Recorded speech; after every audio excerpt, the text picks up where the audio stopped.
I'll call the meeting to order. First up, we have the approval of the minutes of March 28th, 2024. Anybody have any comments with respect to that meeting? And the one Edits? thing at the very end, the very last line on the first page, I think it should be appurtenant instead of impertinent. Got it. I did see that. Yep. Okay, so noted. That's at the end. Don't ask me to spell appurtenant either. Oh, that's fine. That was towards the end. Yeah. Okay. Got it. Yeah, spell check was probably okay with that. Yeah. Yeah. So, anything else? That was the only thing I saw. Okay, do I hear a motion to accept the minutes of 3/28/24 as amended? So moved. Is there a second? Second. All in favor? Zulik? Yes. Farrington? Yes. Upton? Yes. Smith? Yes. Palsamato? Yes. Okay, next up, we have notice of intent, 77 Deerfoot Road, map 34, lot 1. Demolition of one-story sunroom and deck and construction of a two-bay garage addition and deck. In accordance with the Wetlands Protection Act, Mass General Laws, Chapter 131, Section 40, the Southwood Wetlands Bylaw, the Southwood Conservation Commission will conduct a public hearing on Thursday, April 18, 2024 at 7 p.m. by a virtual Zoom meeting. The commission will consider notice of intent for a project located at 77 Deerfoot Road, map 34, lot 1, for the applicant and owners, Ellen and Michael Moorhead. The project description is demolition of a one-story sunroom and deck and construction of a two-bay garage and deck. So my understanding is we have a DEP number. Yes. So and since, oh, do you want me to do a quick update just from the last meeting, Mark? Go right ahead. Yes, please. So the homeowners have notified all of the abutters that's required, so that item has been taken care of. In terms of the revised materials, they revised the plan to add some things that was brought up in the first review of Lucas Environmental. So we are here tonight to go over some of the revisions. I know Joe took a look at those most recent ones, and I sent out that review to you later this afternoon. And yeah, I think just as a administrative side, all kind of those requirements have been met. So we are set on that front. Okay, good, great. Okay, any other updates with respect to plans? I know that Joe, you had some commentary and you were going to work with the applicants from the last meeting. Yes, we did have a conference call with Melissa and Mr. Moorhead, and did go over the comments from the initial review. And I know a number of those items were addressed. There's still a few things that I think the commission needs to consider. Do you want me to go through those, or do you want the applicant to present what was submitted, or? Sure, we'll let the applicant go ahead and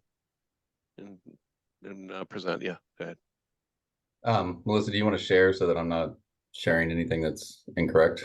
Yep. I can talk to what you've got. I can point and talk through. My name is Michael Moorhead. I'm here with my wife, Ellen. We are the owners at 77 Deerfoot, our lovely house that is built in the 1840s, and we want to expand it. So we currently don't have a garage, and there's plenty of history with that, but we want to expand by tearing down the sunroom that was built in the early half of the 1900s.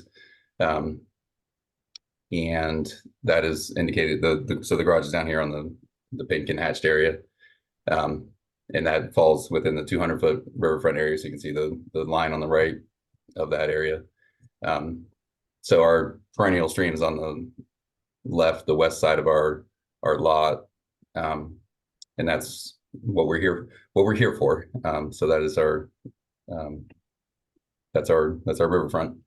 So I guess you know, I know you've all seen this and I've read through, and yes, Joe and ourselves have gone back and forth a couple times on making sure that we get these lines, you know, where you need to see them and where you want them to be. They've a collection of everything from the FEMA maps to our own topography to the that we had our landscape or our land surveyor perform, to Town of Southborough maps online. It's a collection of everything. So we've kind of layered what we could onto here. You know, none of the work is taking place within 160 feet or so of the stream. We're all within that 100 to 200 foot setback from the stream. So I would, you know, just appreciate to understand that these lines are approximate and the stream is, you know, very well delineated out in the field. It's heavy brush between the stream and that 100-foot line between our house, and then it's grass between the 100-foot line and really the road. So again, everything that we're trying to do is mostly within area that's already has housing or part of our house on it. We're actually reducing the square footage of the usable house to or livable house to put usable square footage of a garage on it. There's an impervious patio on grade that's sunken below the driveway. There's a deck out back that's coming off. So the amount of impervious pavement that we're impervious surface that we're adding to the site is minimal, that I've, you know, noted in the narrative there. So happy to take any questions or talk through anything else if you'd like. You're not looking for confirmation of these delineation lines, are you? As part of this filing? I'm imploring the commission to take these as approximate, as my collection of information that I've found, and you know, reading definitions and reading through the code as to what they are and what you're looking for, and knowing that we are nowhere close to any of these things, and we're not doing any work within, you know, again, 160 feet of the perennial stream. So Okay. Good, thanks. Joe, any additional comments at this point? Yeah, just a couple of quick ones. So as was just mentioned, the delineations are approximate. However, I think as it was discussed at the previous hearing, I believe the stream, even the way it looks, was taken off of a survey plan, and you know, that's probably surveyed the edge of the stream, and it's pretty well defined. And the edge of the BVW has been removed from the site plan. All the resource areas have been labeled. I think there's a question as far as the extent of bordering land subject to flooding, because it's shown graphically off the FEMA plan. However, as was noted, it's there's a break in topography right near the 100-foot riverfront line. And generally speaking, based on topo that I was able to look at online, it looks like it would be confined, you know, below that 100-foot riverfront area line, and not anywhere near the proposed work. However, the buffer zone from that may extend closer to the proposed work. We just don't know without the topo in that area.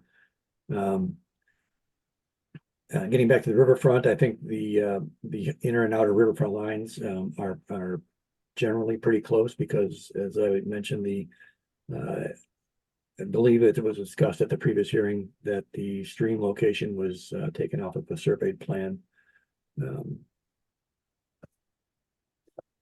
There was additional information provided regarding the riverfront area performance standards, both under, you know, the new construction or redevelopment construction. And the site is a redevelopment. It contains impervious degraded area, and based on the information provided, it looks like it meets the requirements for construction, redevelopment construction. They're improving the conditions by adding infiltration. And they're not within 100 feet of the stream. In addition, they've added a detail of the proposed infiltration, subsurface infiltration chamber with sizing information. We're not engineers at Lucas Environmental, so we typically don't evaluate the engineering calculations for sizing, but it is provided on the site plan.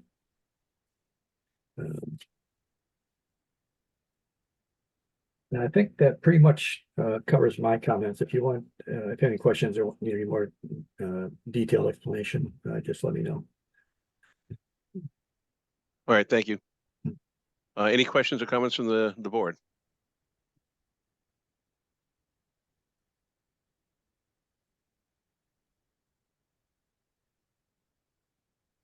No? Okay, Yeah, I would just have one quick one, Mark. okay. Just looking at here, I just don't see a line of, maybe I'm missing it. Excuse me, no, never mind. I missed it previously, but the erosion controls are shown on there, down gradient of all the work. I'm good.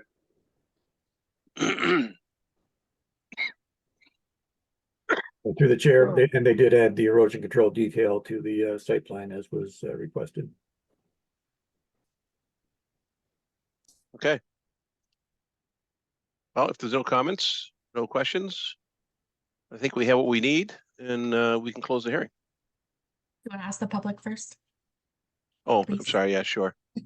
Just because you legally have to. Yep. I'm sorry. I have the panelists button up, not the attendees. All right, let me change. Is there anyone from the public that wants to make any comment or questions with respect to this hearing, 77 Deerfoot Road? Not seeing any hands. All right, no hands, then do I hear a motion to close the hearing? So moved. Is there a second? Second. All in favor? Zulik, Yes. Farrington, Yes. Upton, Yes. Smith, Yes. Fossmodo. Yes. Perfect. Great, So thank we you, folks. usually do the final issuance at the end, so I'll touch base with you tomorrow, worst case on Monday. So you're all set. Okay, appreciate it. Have a good night. Okay, next up, we have 710 Notice of Intent, Jericho Hill Road. Installation of utility pole and associated infrastructure. In accordance with the Wetlands Protection Act, Master Laws, Chapter 131, Section 40. The South Shore Wetlands Bylaw, the South Shore Conservation Commission will conduct a public hearing on Thursday, April 18th, 2024 at 7:10 p.m. via virtual Zoom meeting. The commission will consider a notice of intent for a project located within the ROW of Jericho Hill Road for the applicant James Rhines on behalf of Massachusetts Electric Company. The project description is the installation of a utility pole and associated infrastructure.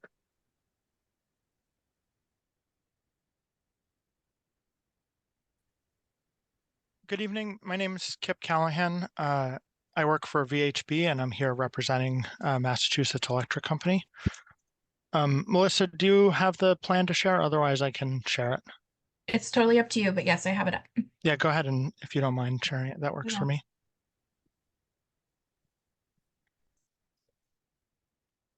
All right, so this project is a single distribution pole with a feeder monitor that is proposed to be installed on Jericho Hill Road between 20 and 24 Jericho Hill Road. It'll be approximately 2 square feet of disturbance in the 100-foot buffer zone and in the 20-foot no disturbance zone for the bylaw. And there are 2 ash trees that are dead that are proposed to be removed as well. We're seeking a waiver request for the 20-foot no disturb zone under the bylaw, seeking an exception for public interest. The location of this pole has been determined by alignment concerns. So there's a feeder monitor on the pole, which will help the electric company monitor the condition of the line. And it has to be installed between two poles that can create a straight line. And the nature of how the poles are arranged on the road makes between pole 5 and pole 6 the optimal location. Unfortunately, it's right near where these wetlands are in an intermittent stream, so it is in that buffer zone.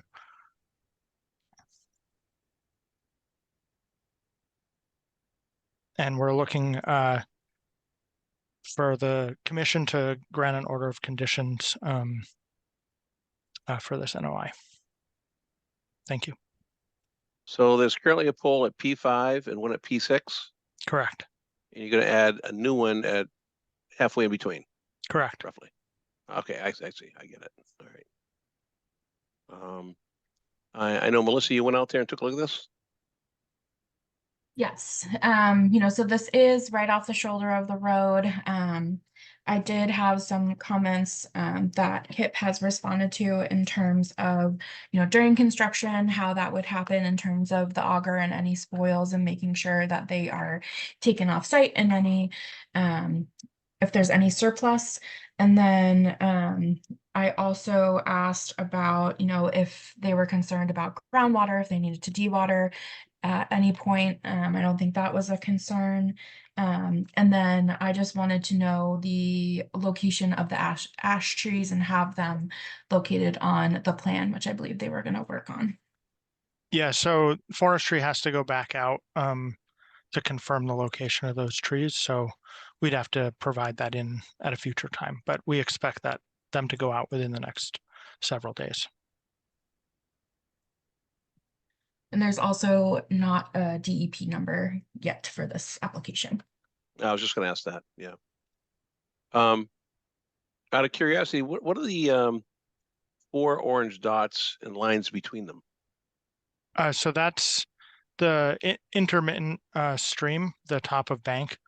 So Okay, and then the dot with the X is where the culvert is. And it's only okay. delineated to that extent because we don't want to, be walking on other people's property. So I was just able to mark those lines within the right of way. Okay, I see.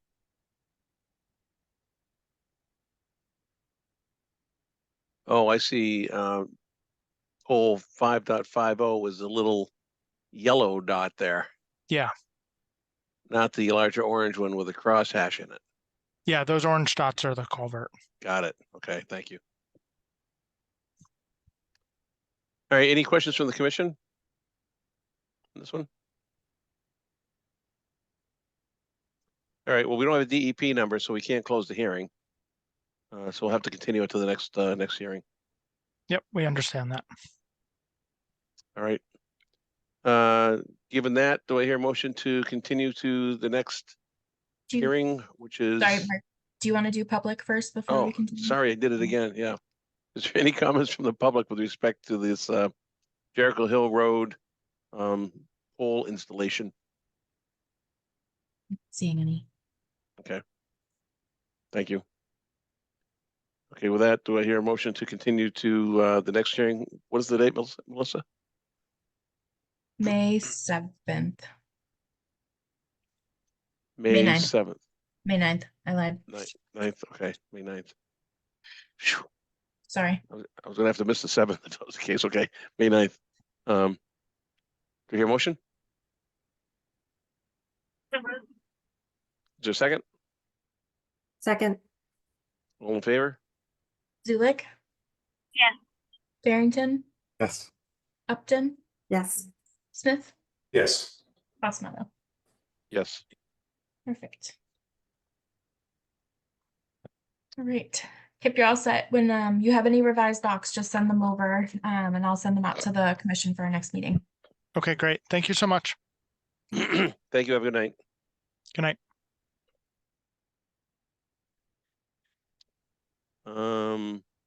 We're less than a minute away from 7:20. So we're gonna wait for that and take on the 7:20 notice of intent of 20 Sears Road. We're there now.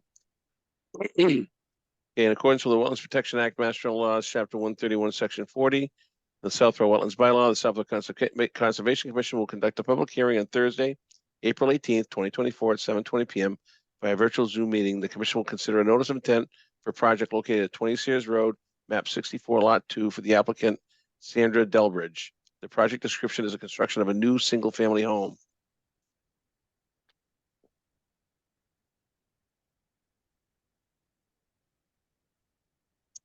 Who do we have for this? We have Scott Goddard, who's still loading in, I think, and Okay. Bob Moss on behalf of the applicant.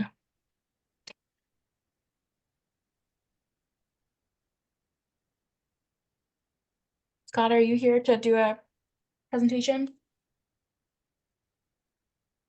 I don't see anyone else from your crew. Except for Bob. You are on mute. Yeah, both of you are muted. You should be able to unmute. Looks like Mr. Moss has his hand raised. He's Yep. on mute as well. Yeah, Bob, you should be able to unmute yourself.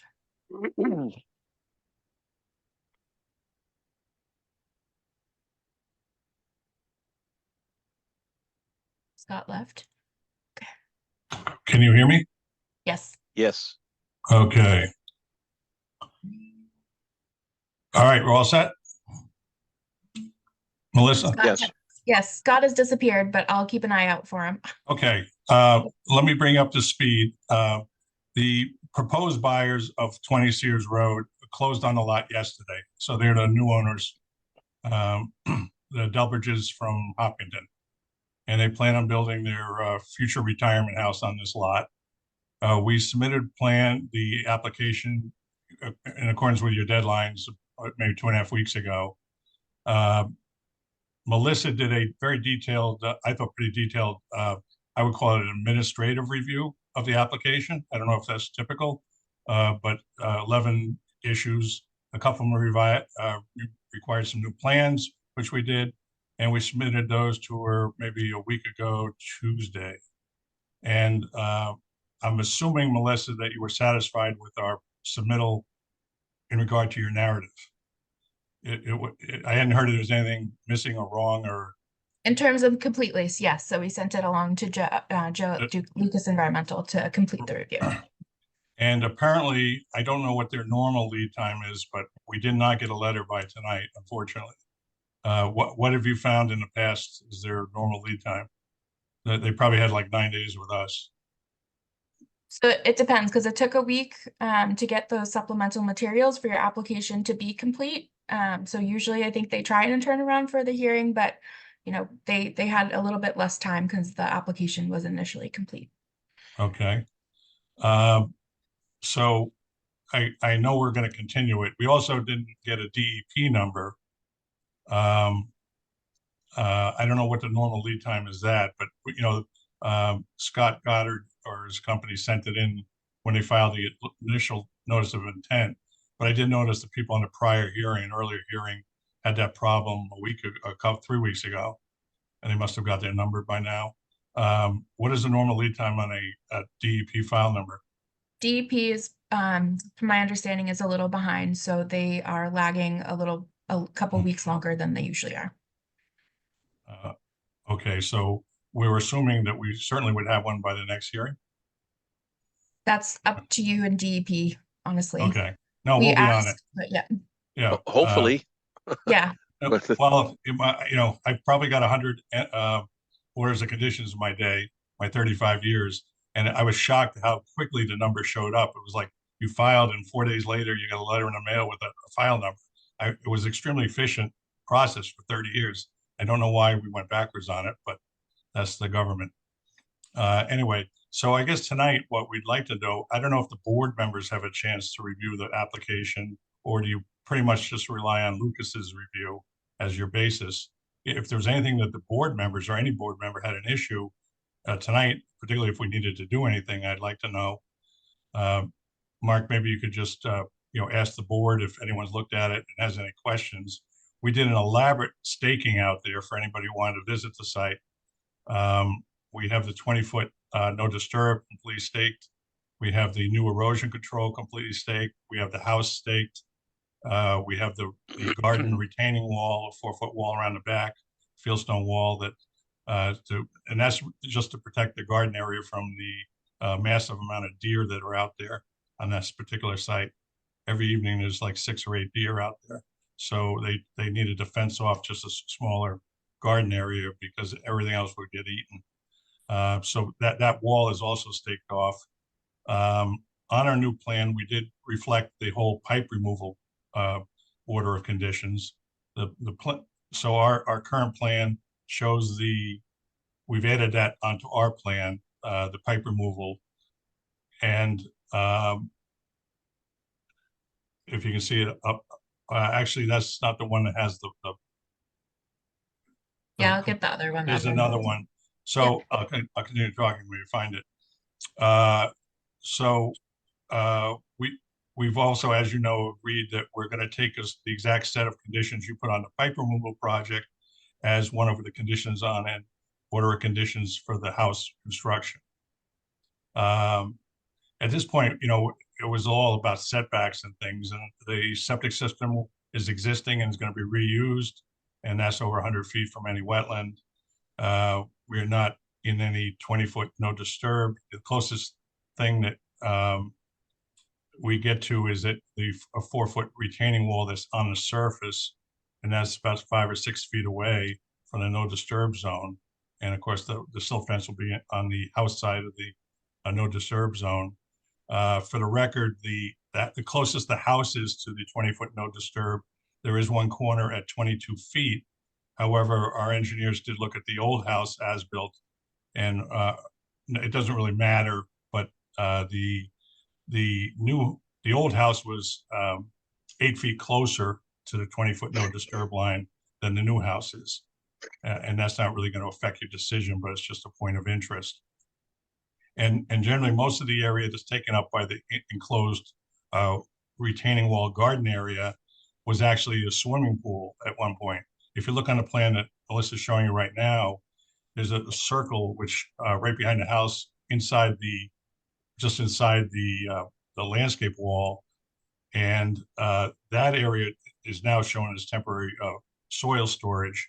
But that's basically the whole swimming pool and cement pool deck that used to be back there. So although there is a wall to protect them from the deer, keep the deer out, it's only 4 foot high. There is all vegetation gardens going to be replacing what was a pool and a cement patio right there. So, it's not as, some marginal improvement perhaps. Also, at Melissa's request, we did a coverage on disturbance and regarding stormwater, whether we had to qualify or we got into the stormwater regulations. We're in the 39,000 square foot zone or size, but the entire house and garages are designed to be infiltrated. Every roof on the job is going to be guttered and infiltrated, and the infiltration basins you can see are in the enclosed garden area in the rear. So Hey Bob, by the way, this is Scott Goddard. I'm back in the meeting. Okay. Zoom bumped me out for a stretch, so thanks for covering. But Okay. I'm listening, so keep going with it. Well, I'm applying for a job from you, Scott, next week. That's why. Perfect. No. So I think there's some good improvements. The house has been pulled back from the prior house. There's no longer a pool where there's now going to be gardens.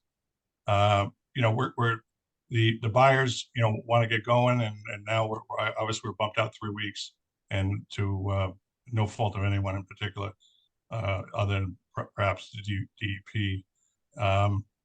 And we're kind of yes people. We don't fight City Hall.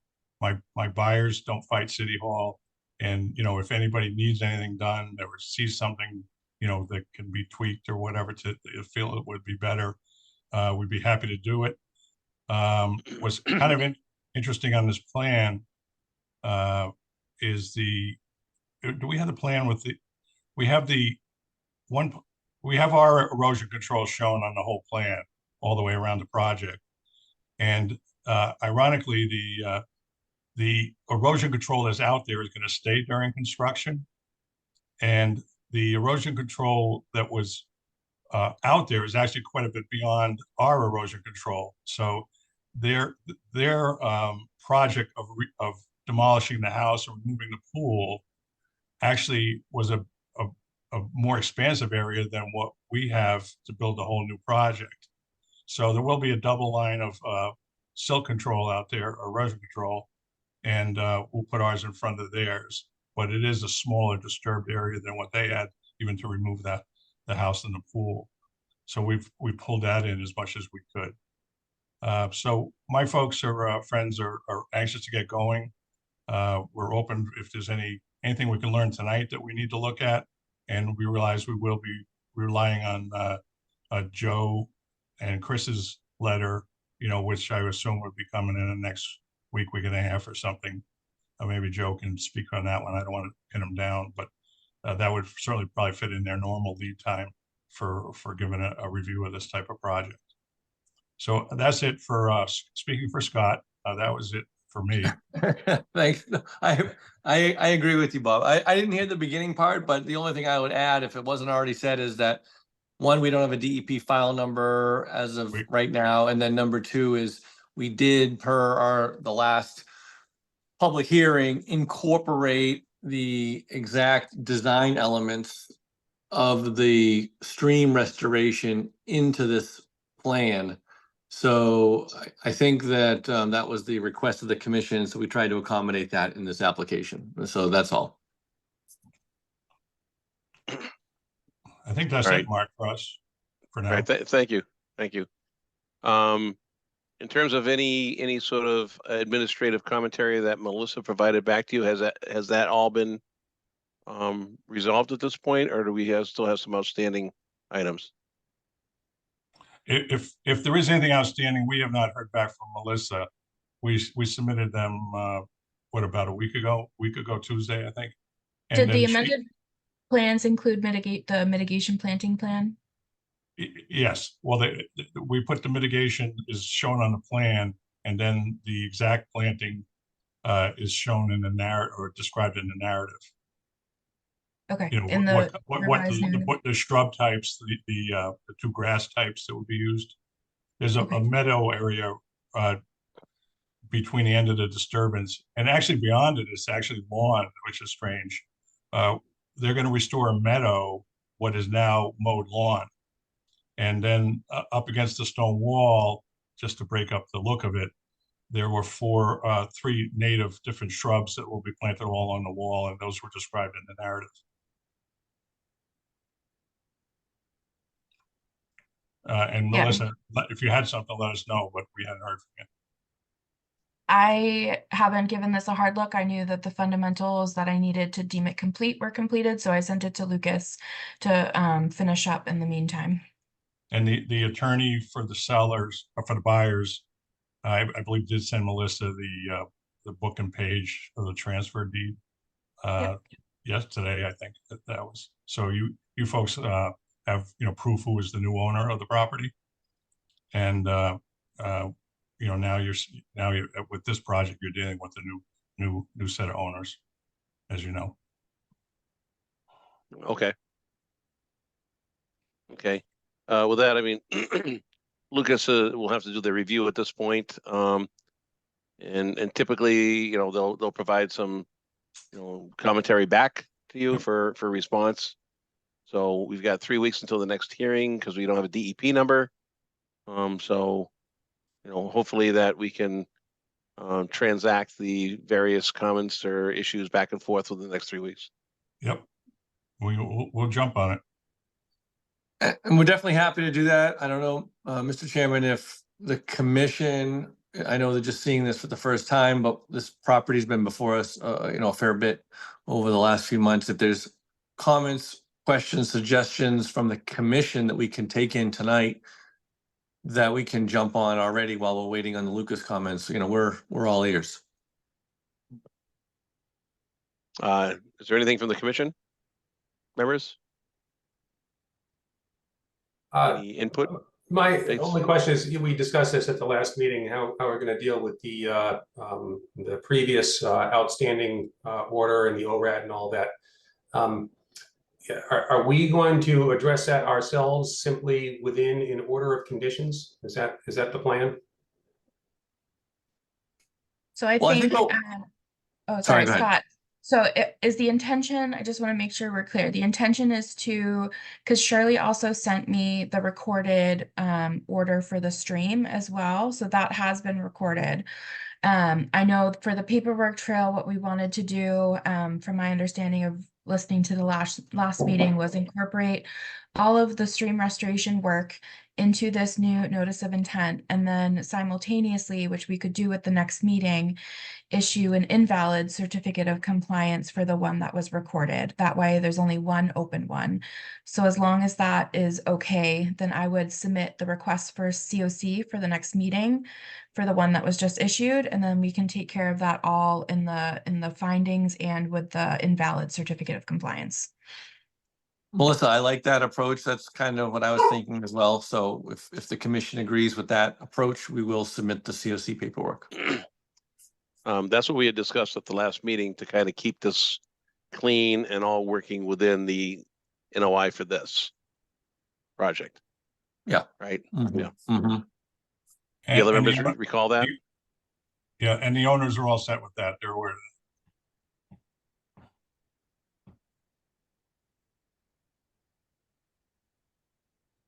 Yeah, I think that's the best path forward. Okay, then we will proceed. So that means you do have another submission to us for the next meeting. Yes. it. Yes. Yep. All right, great. Any other comments, questions, concerns from anybody? No? Okay, with that, we'll continue to the next meeting, which Hold is on, May. hold Don't on. oh, I did it again. Any comments, questions from the public? I'm sorry. I don't Just see raise your any hand. hands. None. Okay. I'm 3 for 3. I struck out. So, so do I hear a motion to continue the next hearing, next meeting, which is May 9th? So moved. Is there a second? Second. All in favor? Zulik, Yes. Barrington, Yes. Upton, Yes. Smith, Yes. Pasmato. Yes. Perfect. All right. Thank you, folks. Hey, thank you all Thank for you. your time. Thank you all. Have a good night. Yeah, you too. Okay, new and or continued business. Request for the certificate of compliance, Bigelow Road, DEP number 290-1061. Yes, and I believe I have members from Sulph here. I'm not sure if there's anyone else, but some of you, oh, and Robbie. Some of you who have been on the commission might remember this was an Eagle Scout project for a trail down to a wildlife viewing platform. I'm happy to report that the trail has been completed, and I took a look out there. They've been doing some ongoing invasive management. There was a pile, I believe, of cut honeysuckle that I talked to Lawrence about, and that is just drying until they will be removing it. So that is just kind of temporary as they're doing their vegetation management, and that's kind of the process moving forward. So there's nothing kind of permanent in terms of debris that would be remaining on the site or within the buffer zone. And if needed, they can move it further up. But otherwise, yeah, the trail has been put in. There wasn't any visible erosion or sedimentation. It's farther, when looking and comparing with the as-built to the approved plan, it's kind of a little bit straighter through the middle of that little access way. Because I know during the hearing, there was a lot of concerns of it being on a butter's property. So they got a certified as-built plan. So we know that it is on Sulph property. And it's nice. It's a nice clean walk down there. I think they're doing a good job keeping those invasives, cutting them. I can't imagine it's a small feat. If we remember what it looked like before, it was very infested. So Okay, I thank didn't you. have anything. I don't know if Robbie or Lawrence had anything they wanted to share. I uploaded all of their maintenance photos and some of my own as well. And then, yeah, I think it's part of their now maintenance program to keep up that vegetation management as we discussed in the order. So it will be maintained. Okay, thank you. Any questions or comments from the commission? I thought it was a great project. Really wonderful to provide that access for the community to be able to get to that part of Southborough, and very well done. I think I would just say that I remember that Robbie went through a very difficult permitting process, and he showed a great deal of perseverance going through that. And frankly, about a third of the way through, I was expecting that he would be giving up on it. But after showing that level of perseverance, I'm unsurprised that the project came out as well as it did. It looks fantastic. Yep, I concur. It was quite the gauntlet. Mhm. It was difficult for sure, and a lot of perseverance, steadfast commitment to it. So, all right. With that, do I hear a request for certificate of compliance for the project? So moved. Do I hear a second? Second, All in favor? Zulik, Yes. Barrington, Yes. Upton, yes. Smith, Yes. Osmanno. Yes. Perfect. Thank And you, guys. congratulations. I'll get it emailed over to you, Lawrence, by Monday.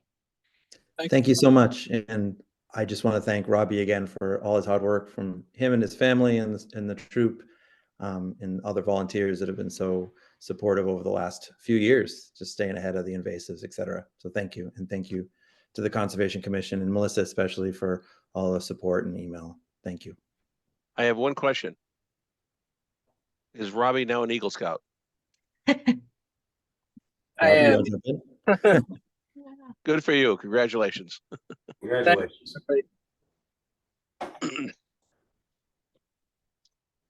Okay, next up is request for a certificate of compliance for 156 Main Street, DEP number 290-533.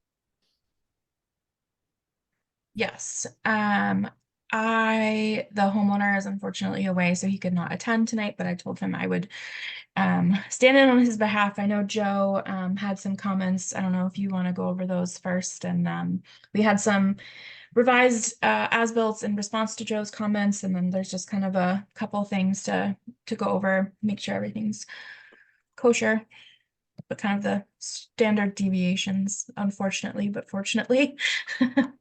I'm going to pass the one to Mr. Smith for a minute. I have to excuse myself, get a glass of water. Certainly. Thank you.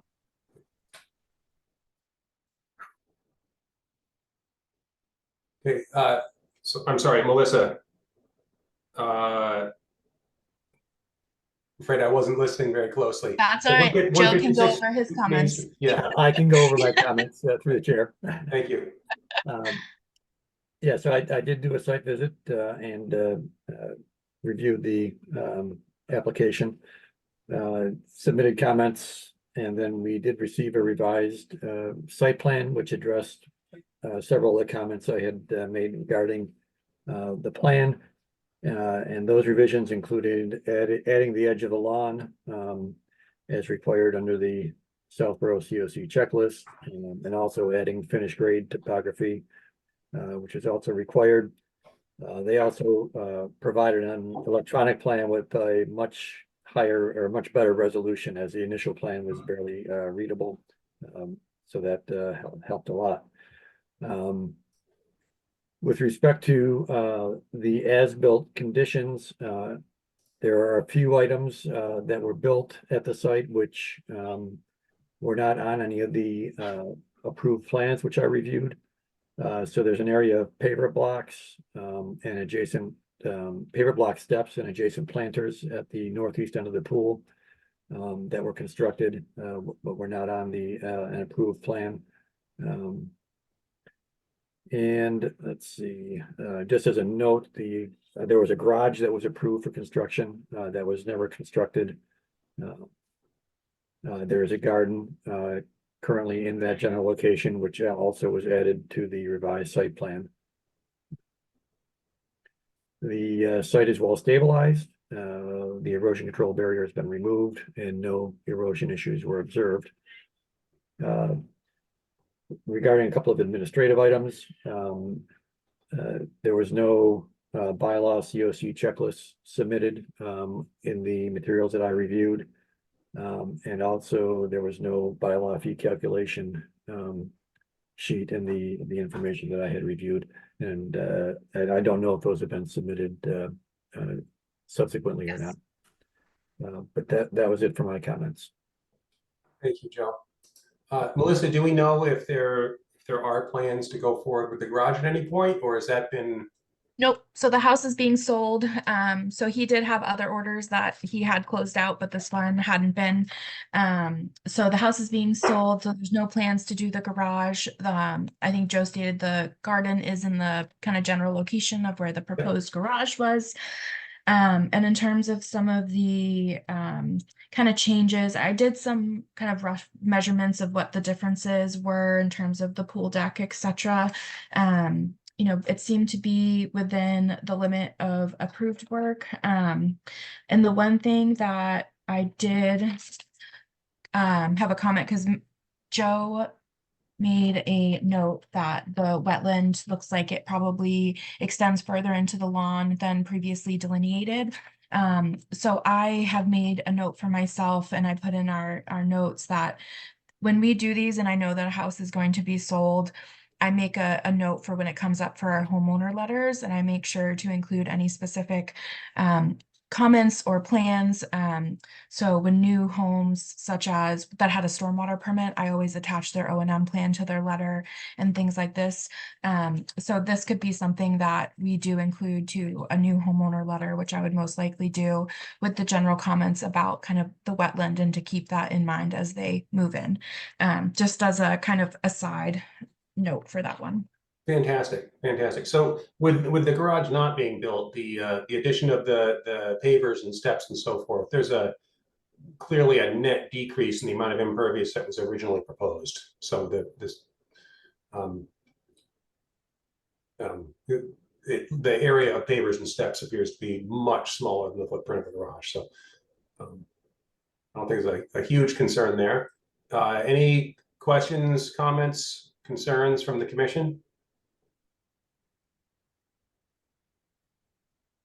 If there's anyone in the public here this evening that has questions or comments, wishes to speak in this matter, please use the raise hand function on Zoom. We'll promote you up. Show off. Well, I think he is here. Hold on. Okay. Rich, is that you should be able to unmute. Good evening. Good evening. Hi, all. I just landed in Phoenix, so I'm not even up on the time change, but I'm glad I just tuned in. Nice timing. So it sounds like everything's in order. As far as the steps and that, that's not shown. The pool pavers were on the original drawing, but when McCarthy's installed the pool, they were never quite sure of the, call it the flood level rim or the top edge. So they went down as deep as they could without hitting water. And that ended up being the elevation, thus being the need for the steps. Okay. Oh, and I forgot to add, the deck actually was signed off on. That did have a building permit, and I found notes from Mr. Upjohn when he went to go inspect the footings. So He wasn't happy about that trip out there on his bicycle either. so They called me out here for this. Oh. so I did find the background for He that. kept notes on everything. I can't tell you how many times I look back and the minutes, the handwritten minutes, they are probably the most useful things I have. Right? Mm-hmm. It sounds like there are no real concerns from the commission here. Would somebody like to make a motion to issue a certificate of completion for 156 Main Street? So moved. And is there a second? Second, Thank you, Melissa. Zulik, Yes. Barrington, Yes. Upton, yes. Smith, Yes. Passamato. Yes. All right, Rick, you're all set.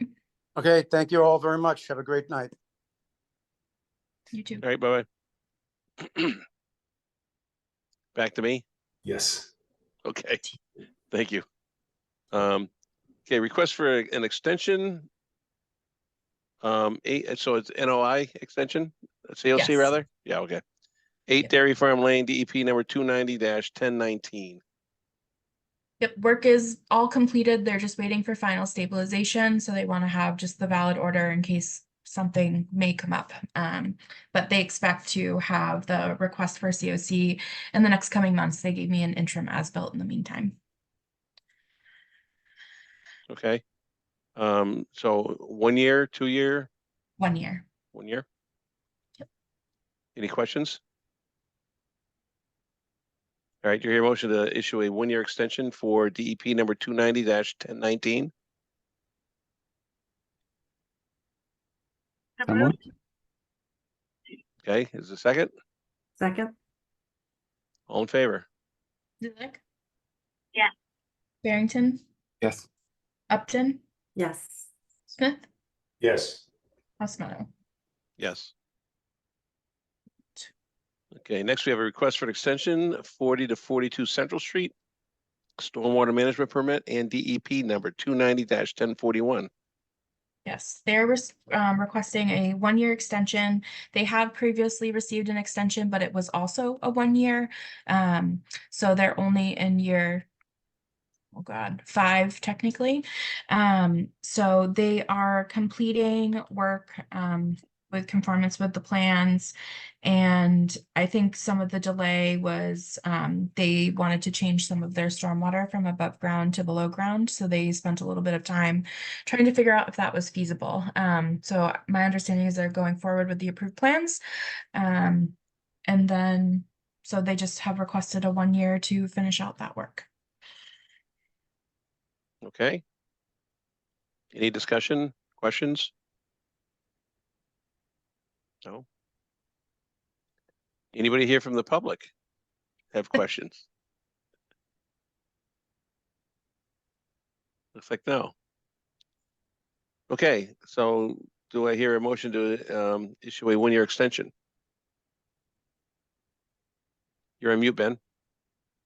I read your lips, so moved. So moved. Is there a second? Second. Second. Okay, all in favor? Zulik? Yeah. Barrington? Yes. Upton? Yes. Smith? Yes. Osmanno? Yes. Okay. So next we have 200 Southville Road, a potential violation. Yes. I don't see anyone in the attendees for this, but if you are, please use the raise hand feature and I'll promote you over. But in the meantime, some background on this. The property owner was sent a letter requesting their attendance tonight, just sent by general mail as we usually do for the first go round. I do know that the owner of the property did show up to a select board meeting recently when Board of Health was there to request support from the select board due to the trailer that's on the property with someone living in it. There was a concern about safety, life safety essentially. And since then, we had kind of like an internal meeting with town council to discuss next steps. And we decided it's kind of better to not quite separate the two issues, but the zoning and dwelling and someone living there, having kind of most immediate action needed, having that as a separate kind of enforcement, and Concom can move forward kind of in their process with a, whatever we decide to do with that, because we have our legal enforcement actions under our own authorities and don't necessarily need the zoning enforcement officer to move through that. I do know that our interim building commissioner actually met with the property owner today, this afternoon, and went over there. He did tell him that, he has about 24 hours to get that trailer off. So we'll see what happens. If not, I believe that town council is assisting us with a letter to remove. In that meeting that he had with the property owner, it was discussed that that the town had an easement to the back and the town had been depositing material there I checked the registry of deeds. I didn't see any recorded easement. I called DPW. They were unaware of any easement.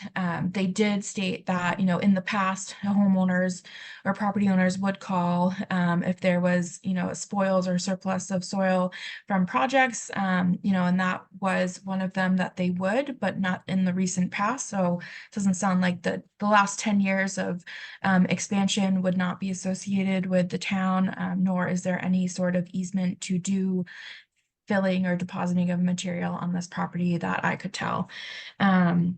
So I think it's up to the commission how we want to take next steps. If we want to issue any sort of formal enforcement order, if we first want to do now the certified letter. I know Board of Health has tried that in the past with kind of little success, but you know, that's kind of the usual process that we would take. So it's kind of up to you guys. I think the trailer aspect should hopefully be resolved separately and more intensely with town council, but the fill and alteration of the back is more of our focus. Hey, Melissa, just as a heads up, I was, as a member of the Board of Health, I was at the select board meeting on this, and I did also say that this has been up on, we have discussion on the Conservation Commission, and the expectation is that he would be in attendance at the next meeting. Just to give you a heads up on, I did verbally communicate that at that meeting that I wanted to have a conversation with him about this. And the Board of Health sent, I think, I don't know if it's 2 or 3, it's definitely 2, if not 3, certified signs prior to attend their meetings with minimal results. I personally think that, yes, we should go that route, but just as a heads up, so everyone has all the information, I did also warn him verbally, not warn him, that's not the right word, but let him know that we are interested in having this conversation with him at our next scheduled meeting. Thank you, Liz. Yeah, I would say that we should follow our normal process, right? We shouldn't change it in any way, especially where Elizabeth has mentioned that we would follow up with him at our next scheduled meeting, so we should send him a letter. We sent him the first regular letter to come tonight. So we want to do kind of the second with the same information, but certified to have that tracking. Yeah.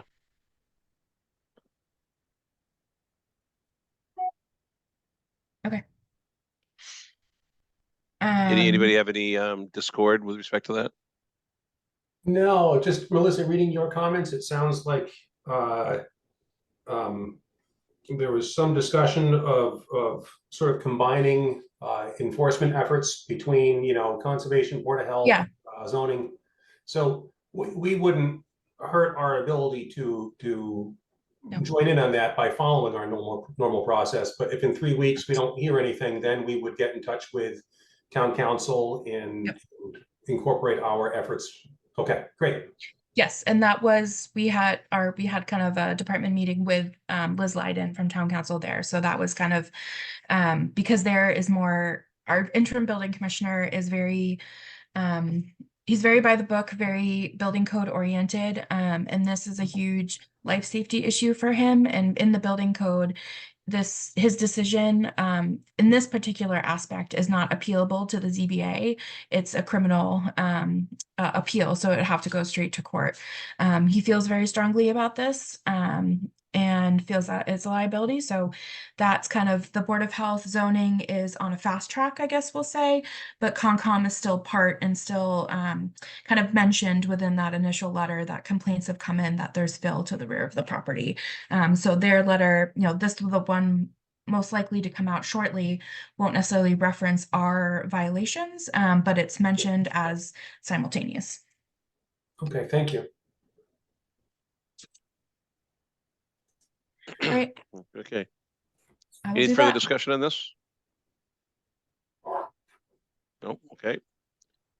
Okay, next up is Chestnut Hill Farm, discussion with the trustees. Yes, give me a second and I will get them moved over.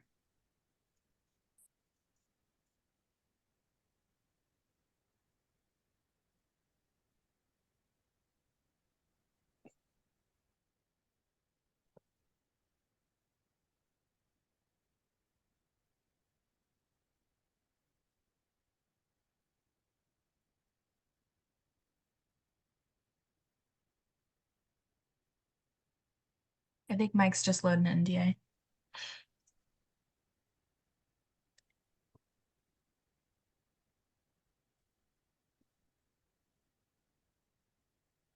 There he is. Good evening. Good evening. How are you all? Doing all right. How are you doing? Good, good. How do you want to start, Mark? Do you want to start? You want me to start? What's best for you? What happened? Okay. Let's start there. That's a great question. First, let me just for people who may not have met the folks who are on the call with me, Mike Francis, who is our regional senior stewardship manager, is joining us from his vacation because he realized how important it was for him to be here to talk about the work that we're doing at the farm. We're also joined by Dr. Julie Richberg, who is our lead inland ecologist for the trustees. And I think many of you have met Julie when we were talking about some of the agroecology work that we were doing at the farm. So why don't I just kind of start by giving you a little background, and then we can drill in more deeply to things that are happening at the farm and answer any questions that all of you have. As you know, the trustees reorganized and reduced its operating budget and had a reduction in workforce over the past, I guess it's been about 7 weeks or so now, 8 weeks. We're now operating with 6 regions and statewide centers of excellence that really will help us focus on regional leadership and efficiency within the organization. So the restructure was necessary to reduce a multi-million-dollar structural deficit that the organization has been carrying for almost, probably I'd say about 7 years now. The trustees grew significantly over the last decade. We have experienced what a lot of other companies and organizations have experienced with significant global inflation and high labor and supply chain costs. And we're coming out of a period of transition, I would say, after the pandemic, because during the pandemic, we really scaled up when people needed us most. We expanded our operations, and the model we built is absolutely not sustainable any longer. So the pause that we're taking this year in farming at Chestnut will afford the trustees time to really evaluate our future options at the farm, develop a plan for a sustainable working model as we continue to maintain and protect the property. The changes we're making at Chestnut are not isolated to Chestnut. I want to be sure that everybody understands that. We're making changes at other properties across the state, all sorts of operational changes, from shifting hours of when properties are open to bringing in partners to help co-manage our summer camps, closing retail operations, all sorts of things along those lines. But I think the most important message for this group is to be really clear that we are continuing to live our mission, if you will, to protect special places and really connect people to those special places. None of that has changed. The properties are remaining accessible and open. We're continuing to protect and conserve new properties. The organization is very strong. We have great philanthropic support. We're very proud of a 125-year plus history, and we're continuing to offer visitors a really terrific experience. We've made significant investments at Chestnut Hill Farm, and we need time now to really kind of assess the investments and determine what's going to be sustainable.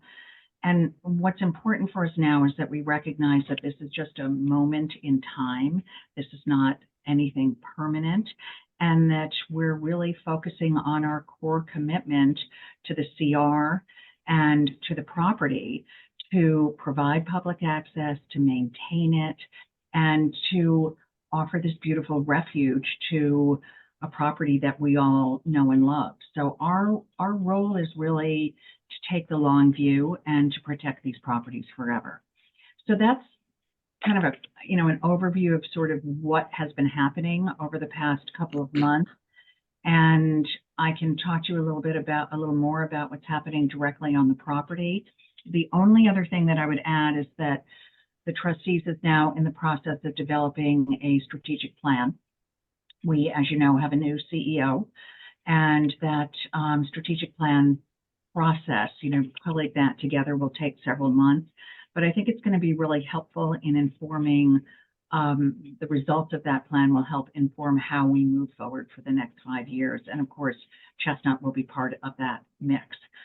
So are there any questions on that sort of overview? And would you like me to kind of move into some of the things that are happening at the farm?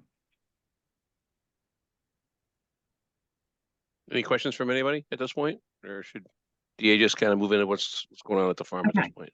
So public access obviously remains. The trail system is open to the public from sunrise to sunset. The story walk that we install every month, that is continuing. The engagement programs, the monthly engagement programs we're doing, including guided hikes and outdoor learning experiences, those are continuing. The recreational things that we have for children, the beautiful wooden tractor and the wooden farm truck, those returned actually to the farm this week after we keep them in winter storage. The agroecology work that we're doing is very robust this year. We're continuing the work surrounding the ground nesting birds and the bobolink habitats that you're familiar with. We are in the midst of planting native hedgerows that are going to be planted around the vegetable production field. And we're also embarking on a native seed production project that will begin this year at the farm. And that's going to be very exciting because that is based on some of the pollinators that we planted, and the wet area that's sort of down where we've always struggled to grow vegetables will now be dedicated to that native seed project. Those projects are being funded by a grant that we've received from the NRCS, the Natural Resources Conservation Service. So that's going to help fund some of the work that we're doing.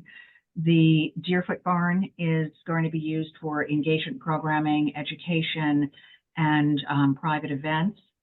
The production fields are going to be planted with cover crops so that the soils continue to be enriched and that we're setting the stage for planting again and for farming in the future. Let's see, the pollinator meadow that we invested in last year that's near the trailhead parking lot, we'll continue to maintain that.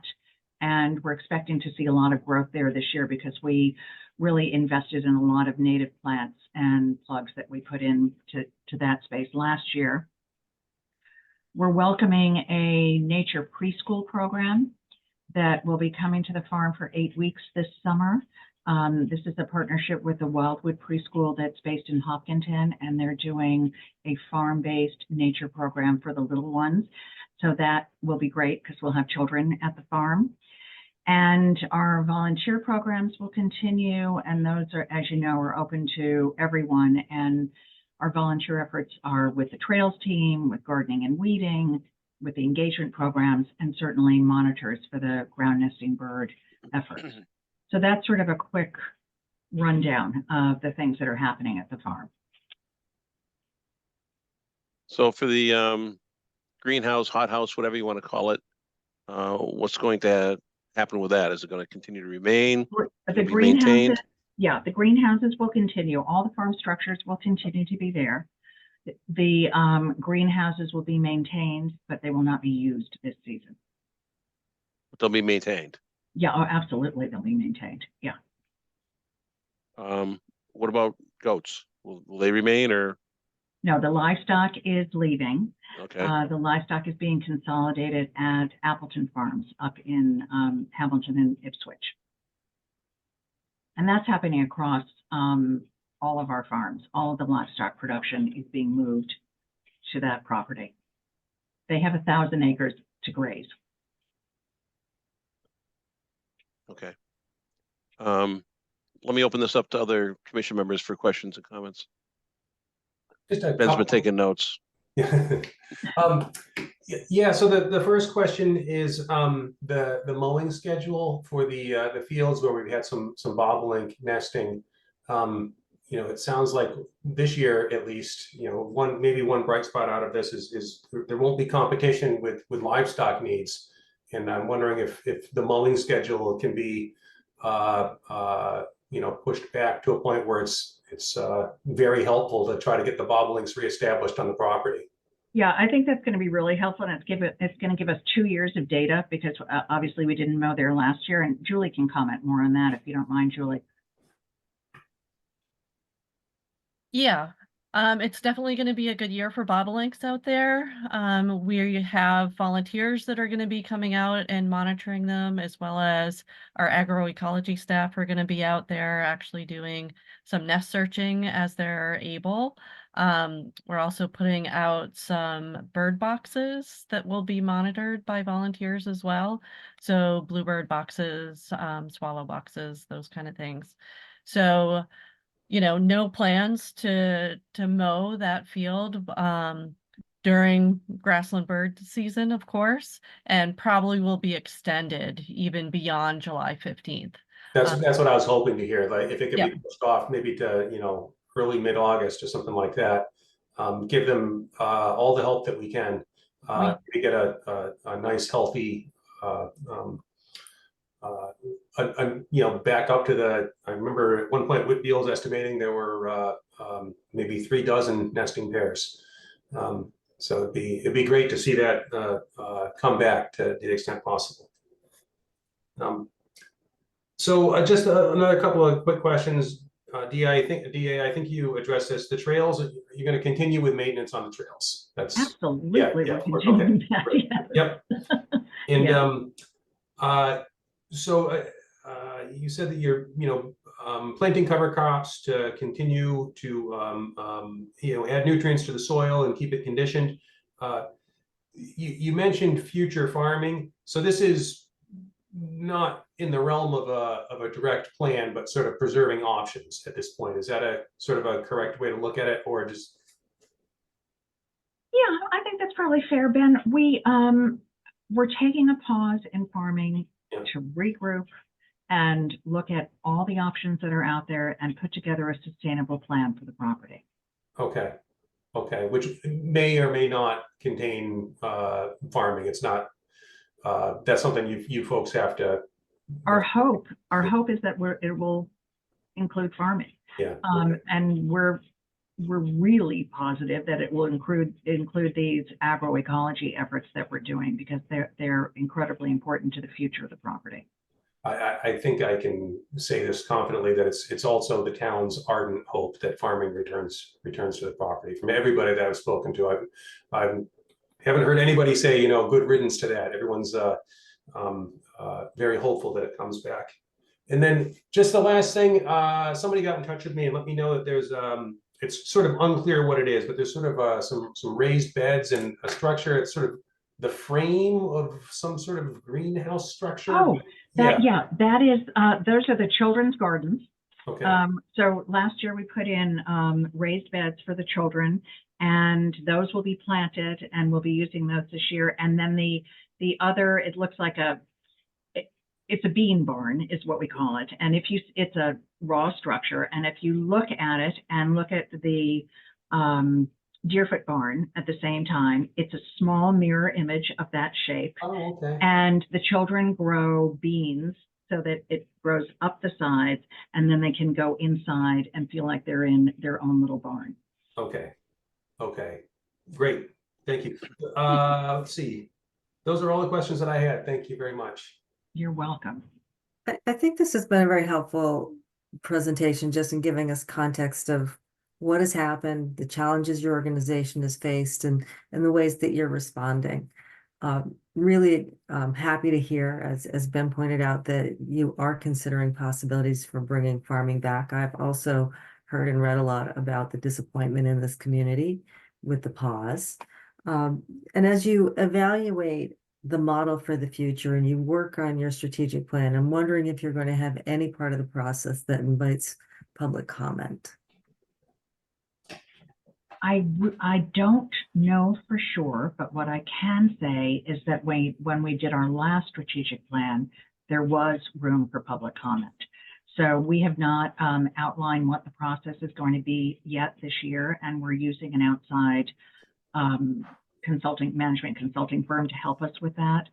So I don't know the answer, but I can say the precedent has been set. Thank you. Yeah, I just, even with what Melinda has said, I understand the restructuring is being handled by a consultant, sort of organization wide. But I'd like to echo what Melinda said. You know, we would like the opportunity to offer input, not so much on the restructuring of the trustees as an organization, but simply, you know, as stakeholders on the property. I think there are a number of folks in the community who would appreciate having their voices heard as part of this, talking about the future of the process. I think we can. I think we can definitely say that we're happy to do that, and we understand how difficult this is, and we understand and appreciate the enthusiasm that we're hearing for the property. I think sometimes when there's a change is when you hear from people. Yep, indeed. Thank you. Hi, sorry I'm not on camera. I am driving right now. I have also received a lot of feedback from the community around, I think, just general disappointment of feeling that, you know, there's an expectation of what would happen, and then there's been kind of this quick change and turnaround. And I think you mentioned a lot about the accessibility of the property, but I think a lot of the programs I think a lot of people think some of the programs are very expensive to actually engage in outside of kind of the general hiking and doing any of the guided tours or the goat walks or participation in events has not been as accessible as I think the community hoped it would be. And I think this is like another step towards making it, you know, less accessible as a space to the community. So I just want to share that sentiment. And I think there's also lots of questions around the barn and how it's utilized, and if anyone in the community, you know, runs that space and utilize it. Is that not the intention of that space? Who gets to use it? Who doesn't? Who's making those decisions? Because I do think the town feels kind of shared. I mean, I know it's not shared ownership. Well, I guess I don't know how we call it, but kind of this lack of engagement or ability to utilize the space anymore. So I'd love to understand a little bit more about kind of community access to the barn and the details around that. So let me be sure that I'm understanding what you're saying. Community access to the farm and access to the farm in general, it's open to the public. So, you know, that hasn't changed. The Deerfoot barn that barn, was built, yeah, the Deerfoot barn. Yeah, the Deerfoot barn that we recently built, that is available for rental to the public, absolutely. And we do that, and we also hold meetings in that barn. So yes, it's completely accessible. So, and you can access it by just going on the website. There's a link there, and then it'll connect you to someone who can share information on the barn for you and when it's available. For example, Elizabeth, just so you know, we're hosting the Wade Institute is going to be there this summer, and they're doing a 2-day training and you know, talking about the importance of farming and education. The high school, the regional high school, used the barn last summer for a teachers event and really getting ready for the new school year. We have educational programs there. We've had the garden club there. We do scouting groups. So yes, it's definitely available for use.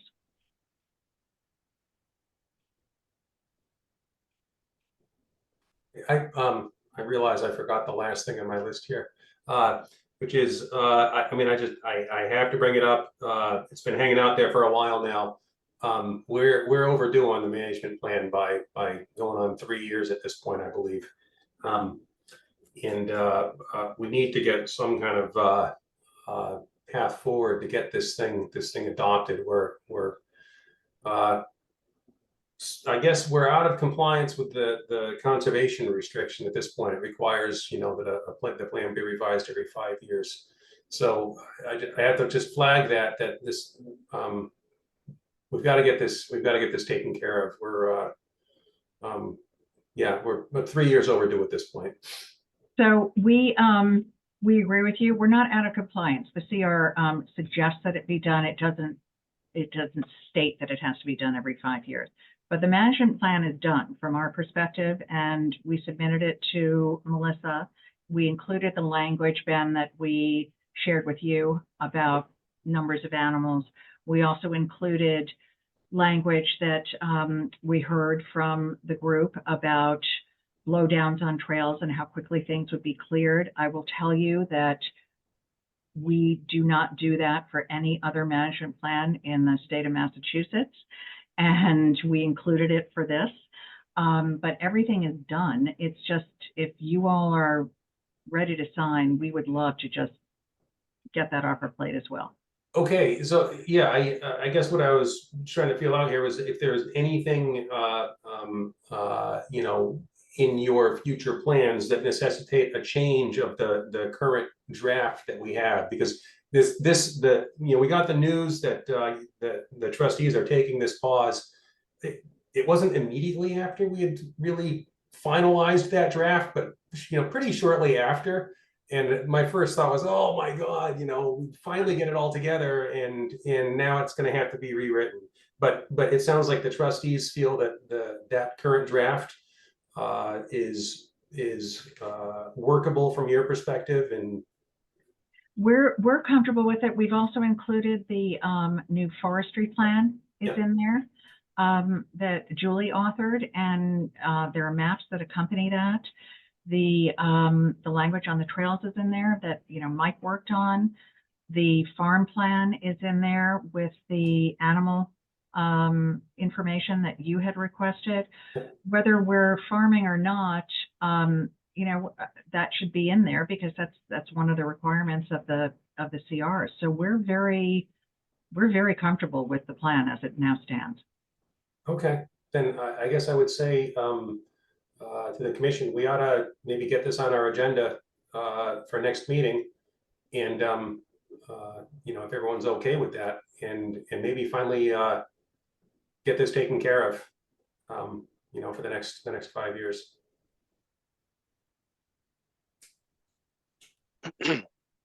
We definitely should, yes. So, DA, I was watching Chronicle a few weeks back.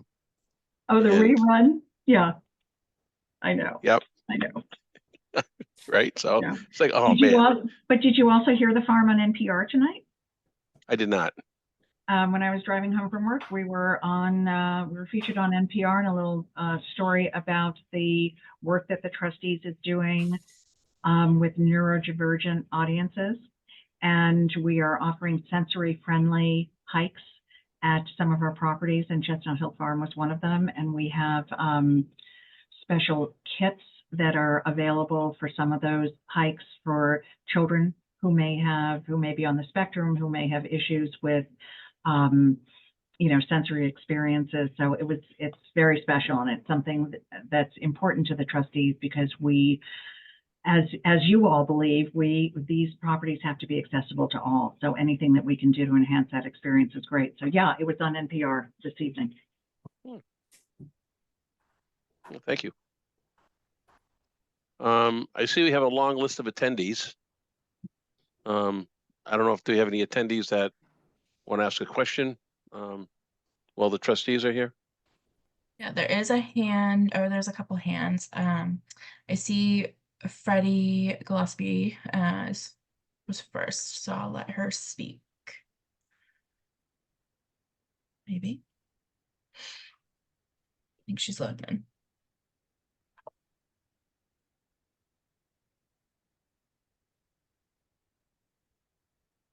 Hi, I just unmuted myself. This is Freddie. I can hear you. You can hear me? Okay, great. Thank you. And thank you for this review and the update from the trustees. For those that, I probably should say I'm the chair of the Open Space Preservation Commission, and the commission had reviewed the original management plan. We've been very active in the purchase of the conservation restriction back in the, what was it, 2006 maybe? So familiar with the CR, familiar with the development of it, familiar with the management plan. And we had written a letter back in, I think it was 2022, and you're talking about adopting the management plan today. There have been some changes, but a lot of the items we brought up back in that letter have not been addressed yet. So I just wanted to run through them quickly while you're going through this. But first, I took a walk out there the other day to see what the condition of the trail was that we had been concerned about, the Bobolink Trail. And in the management plan, it's shown in a different area than where you can actually walk through. It's shown to the east of a stone wall between a pasture and then what is called the 10 acres of the Bobolink Meadow. And my question is, there's no marking to tell you if you're on the trail or not. In the past, I've seen animals grazing in that meadow, which is directly adjacent to Chestnut Hill Road after the parking lot, if you're going towards Marlboro.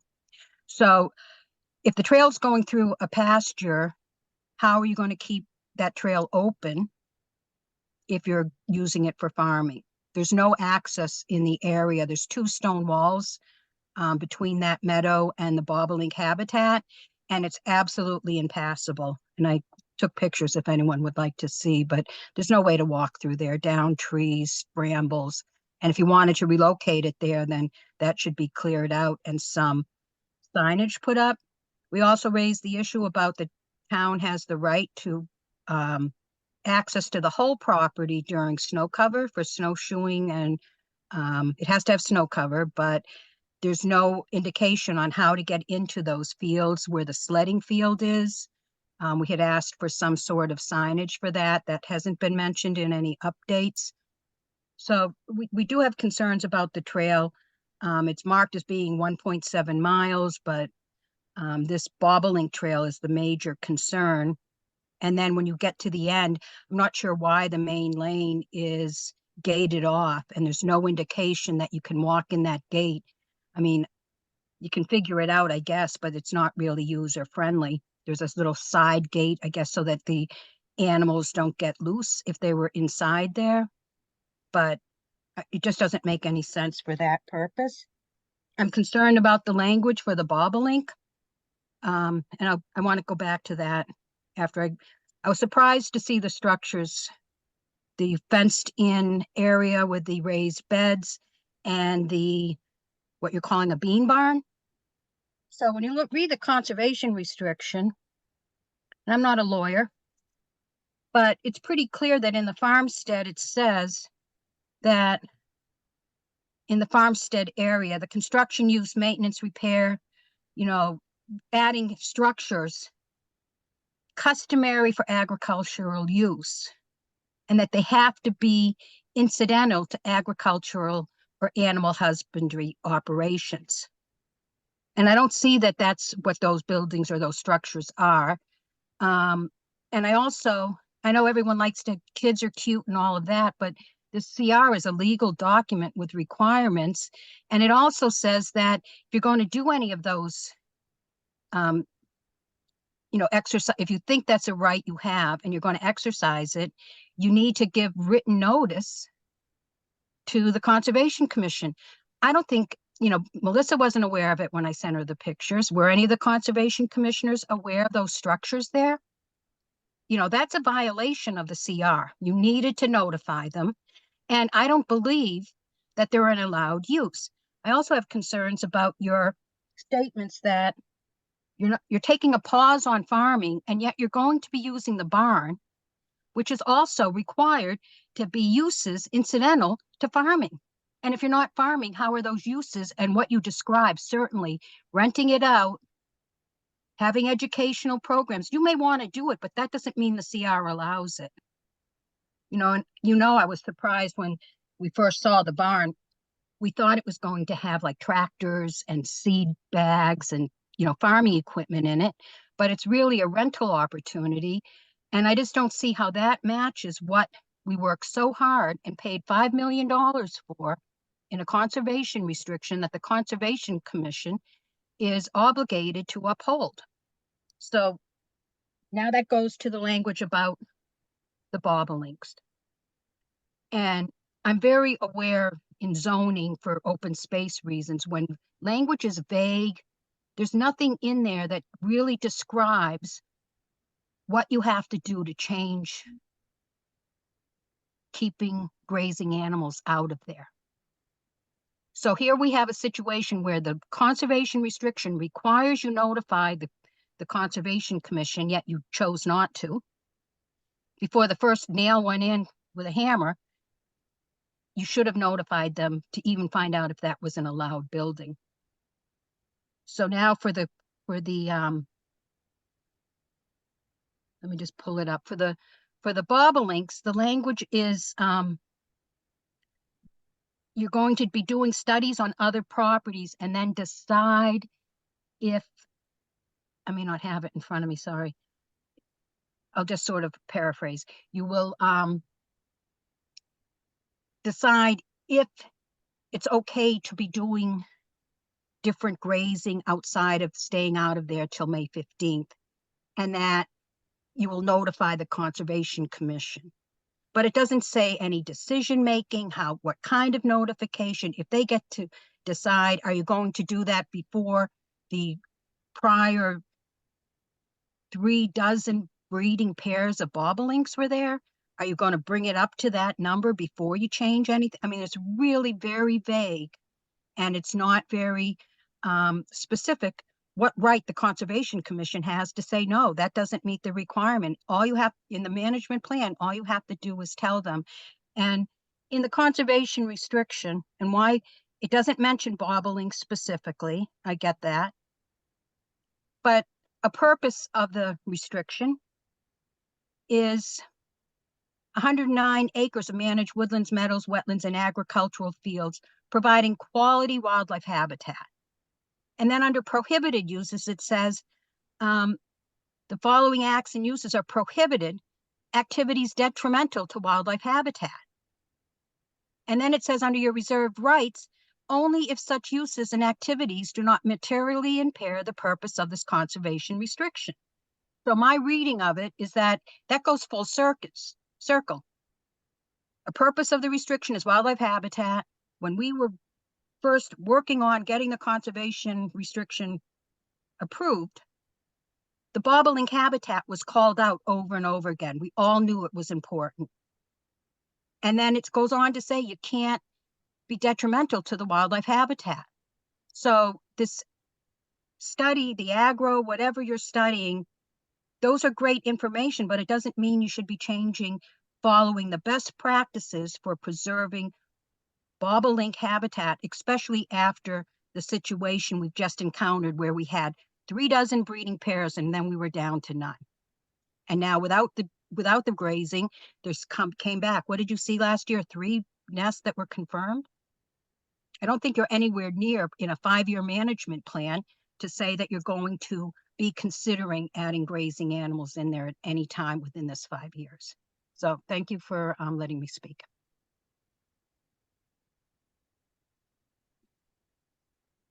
I see Mike has his hand raised. Hi, yes, Mike Francis. I appreciate the comments about the trail work there. Fortunately, we were able to complete a trail assessment in the fall, and we have the funding to proceed with making those paths more user-friendly, improving or replacing some of the signage there. Freddie, your comment about the trail, the bobolink trail, as we've named that, we'll certainly look at clarifying that. And some of those trails were kind of designed or laid out, intended to take into account whether there's livestock, on one side of the fence or the other, or in one pasture or the other. And in those instances, we would, have the appropriate signage and a gate, that would indicate whether the path that goes through that pasture was open or closed.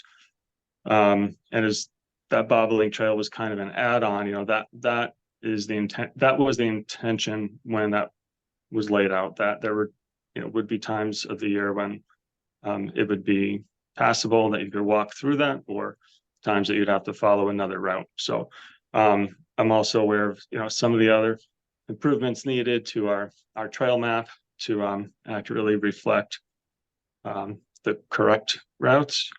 And then way back, we had talked about the path at the top of the hill where there's a view, and we did flag out a preliminary route there that I still want to connect with the town on and look at that as in a potential addition to what's there now.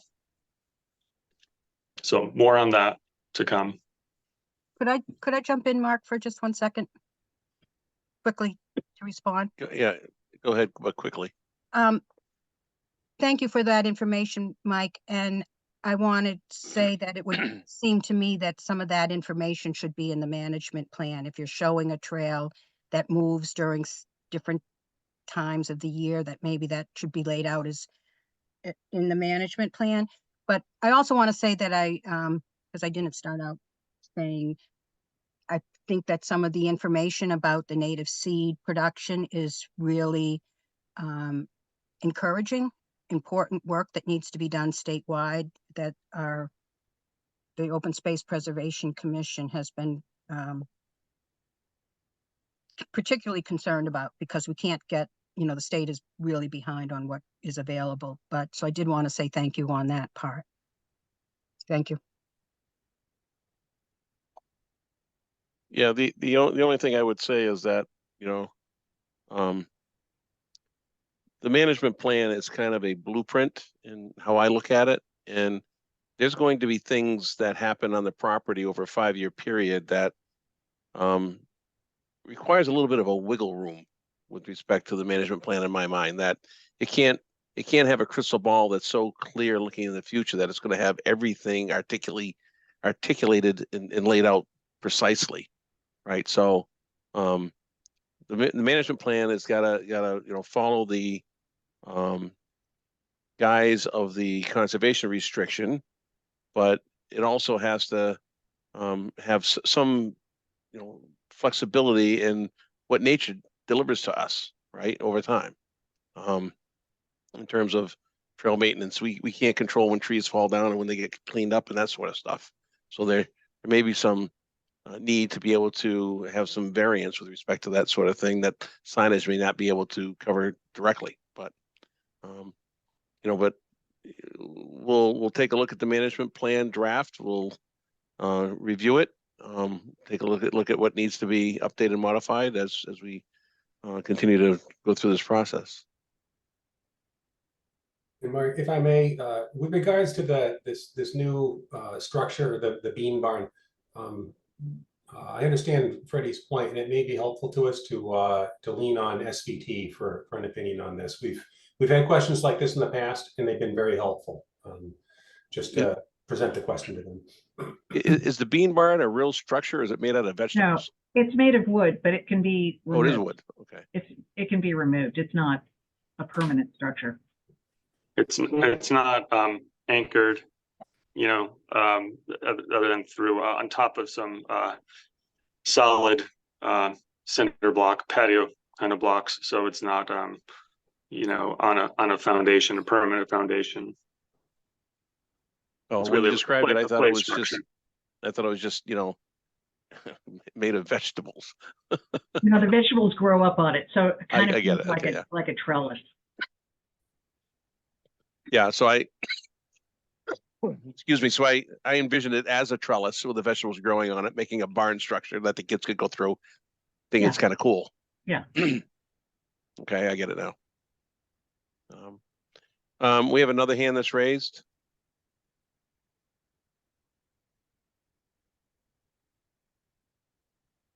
And there we go. She's gonna load in a second.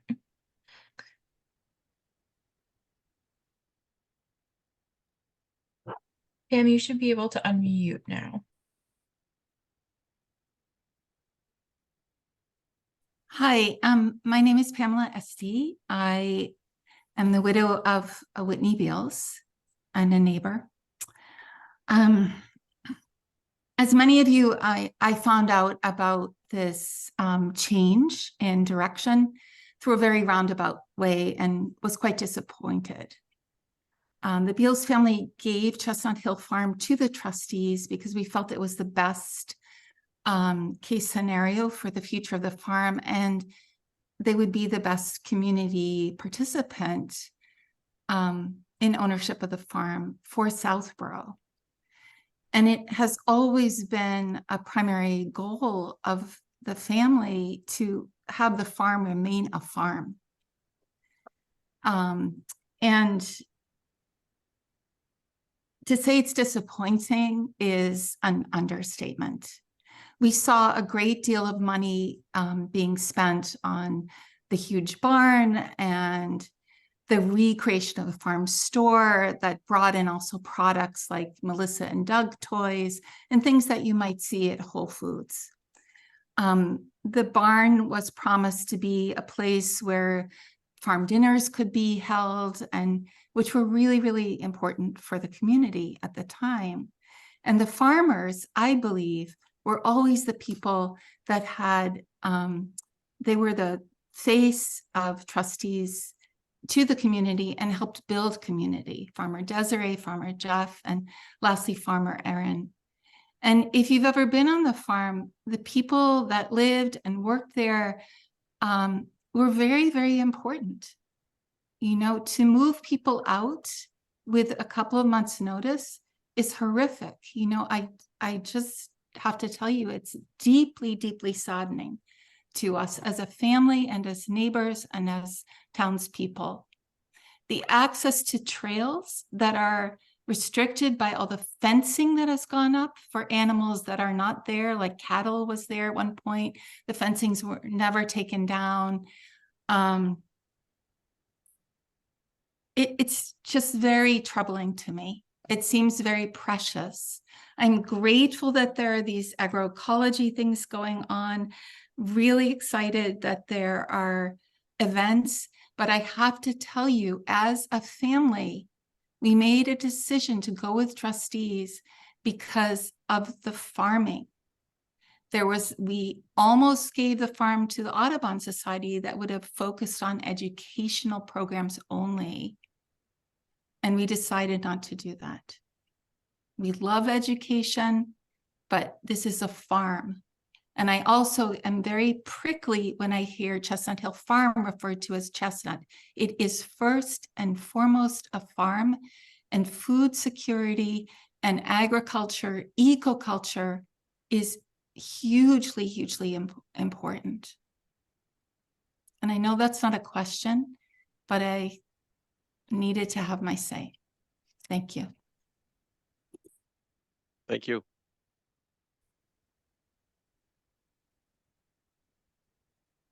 I see another hand raised.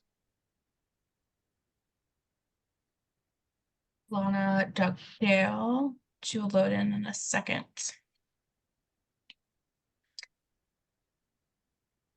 Lana, you should be able to unmute now. Hi there, everyone. How are you? Fine. How are you? Great, thank you. I'm going to stay on my video off because it's after my bedtime. So I am a resident on Chestnut Hill at number 2. And the farm is the place where my children absolutely love to go. I have received a ton of phone calls, text messages, emails, visits to my home, asking about what's going on at the farm.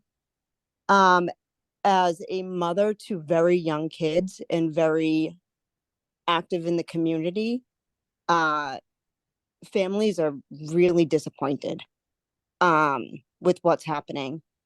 There have been so many changes, and I understand that you need to conserve funds, but the amount of money that went into making some of those changes, I can't imagine, first off, that you didn't know that the funds need to be conserved before those changes happened.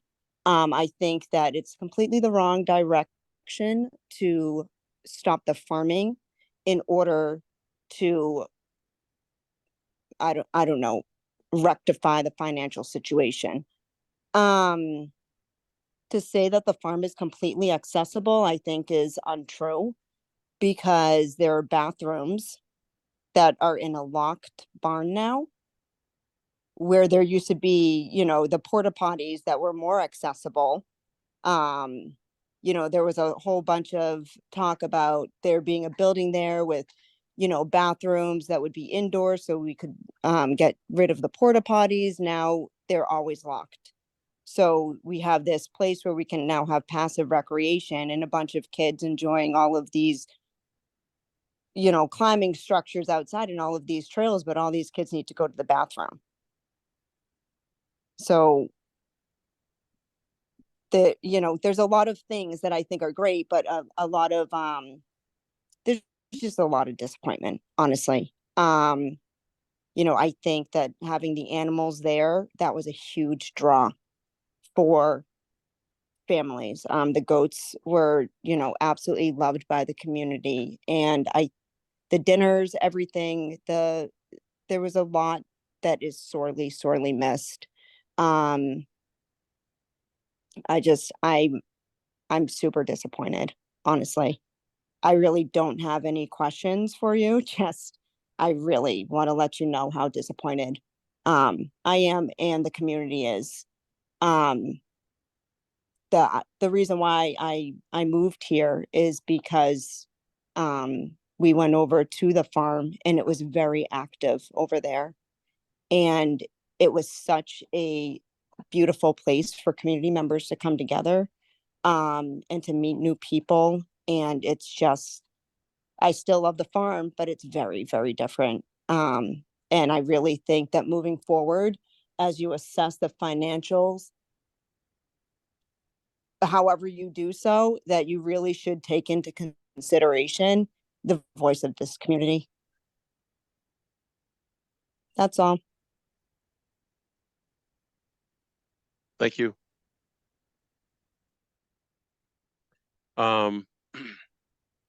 Given that, DA, do you have, excuse me, do you have any words or responses or?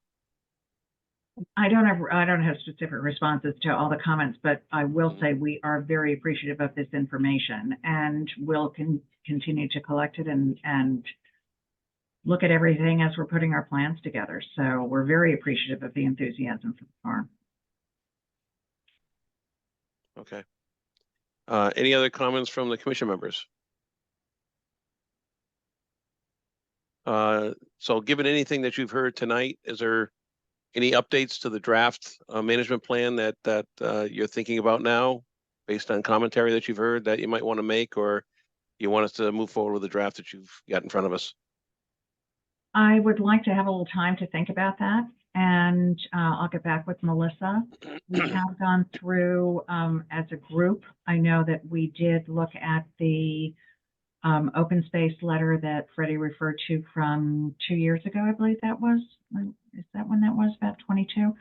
And as a group, the commission and the trustees went through that letter step by step, and we included information in the management plan. So we're always happy to go back and edit based on, you know, comments from the commissioners. So Melissa and I can regroup on that offline if that works for you. Yeah, sure. And I would encourage the commission members to, you know, read through the draft, and if there's anything in there that you want to make some commentary to, let's feed that back through Melissa, who can coordinate that, those activities back with the trustees.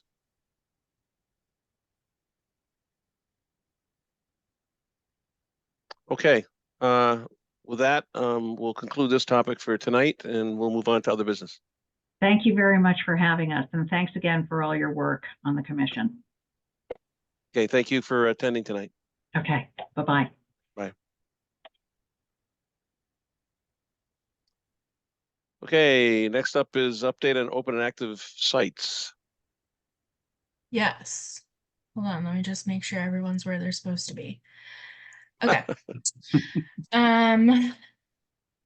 So update on open Is and Julie's, okay, Julie just dropped off. yeah, it takes a second sometimes. All right. But all of you are still here, right? Yes, okay. Yeah, So I'm still here. active sites. 5 Corderville and the St. Mark's parking lot are, well underway. They've been doing a great job of keeping their dirt and their sediment into the roadway. I've seen them out with their sweeper after a large truck leaves the parking lot, so I was happy to see that. 78 Main Street, that was the garage. That's pretty much finished, so the grass is just growing in. I think everything else has been pretty status quo. I did a site visit this morning with the town planner at 10 Turnpike. That's one of the self-storage with the drive-through right on the Framingham line. And they are close to completion, but still have a little bit of stormwater work to do. They just raised some of their catch basin grates to grade. They still have their final binder coat, and their detention basins need a little bit of work. They need some final graining and clean out. So we met with the contractor and the property owner and the engineer today to hash out some of those things so that they can move forward and towards their temp CO or occupancy when they're ready. In terms of Breakneck Hill, work has begun. We pulled out some fun stuff already, a vehicle, a nice street sweeper. There is right now, TRC let me know that we are on kind of a 2-week pause. We did find levels of lead in a pesticide in one particular area. So we are working towards I forget what the abbreviation, I apologize, of what it's called, but it's essentially kind of a release notification to Mass DEP for those. The hopes is, and kind of what it seems like, is that there's very much, as we kind of expected, pockets of things throughout the project. And this, at least preliminarily, it seems like this is a pocket that probably had some of those chemicals. So they have kind of scooped them out and separated them separately. They're on plastic sheeting. So if we need to do further analysis, and then, we're coming up with kind of that contingency plan in the event that there are others. So we are preparing that needs to be approved by Mass DEP. So we should hopefully have that by the end of next week. It's very kind of a fast reporting and fast turnaround. And then we will continue with sampling and continue with excavation. Strategic did put some of the access road bit into the meadow more than we were expecting. We did have a meet with them with Joyce and Freddie after that access road went in, and we talked about what would be needed for restoration afterwards. So we'll see once that riprap and geotextile fabric comes up what the compaction is like on the meadow, and if we need a cover crop in the meantime until we get some final stabilization afterwards. Overall, except for that kind of access road issue, a lot of good communication. I am so thankful for TRC being on site every day, one of their staff. So they're doing the sampling, they're doing SWIP inspections, and just kind of keeping a general eye on things, making sure everything is going smoothly. So I think the overall process for what we have on that project is going fairly well. I don't want to jinx it. But at least we are still on track that by the end of this year, even by the end of the summer, the dump will be gone. So that's still kind of where we are. Even with the delay in this 2 weeks, it might push us into the beginning of July that they finalize demobilization, but it's still a very quick turnaround. So good news on that front. I'll keep you posted as I get more levels of things, but does anyone have any questions on dump? Yeah. I do.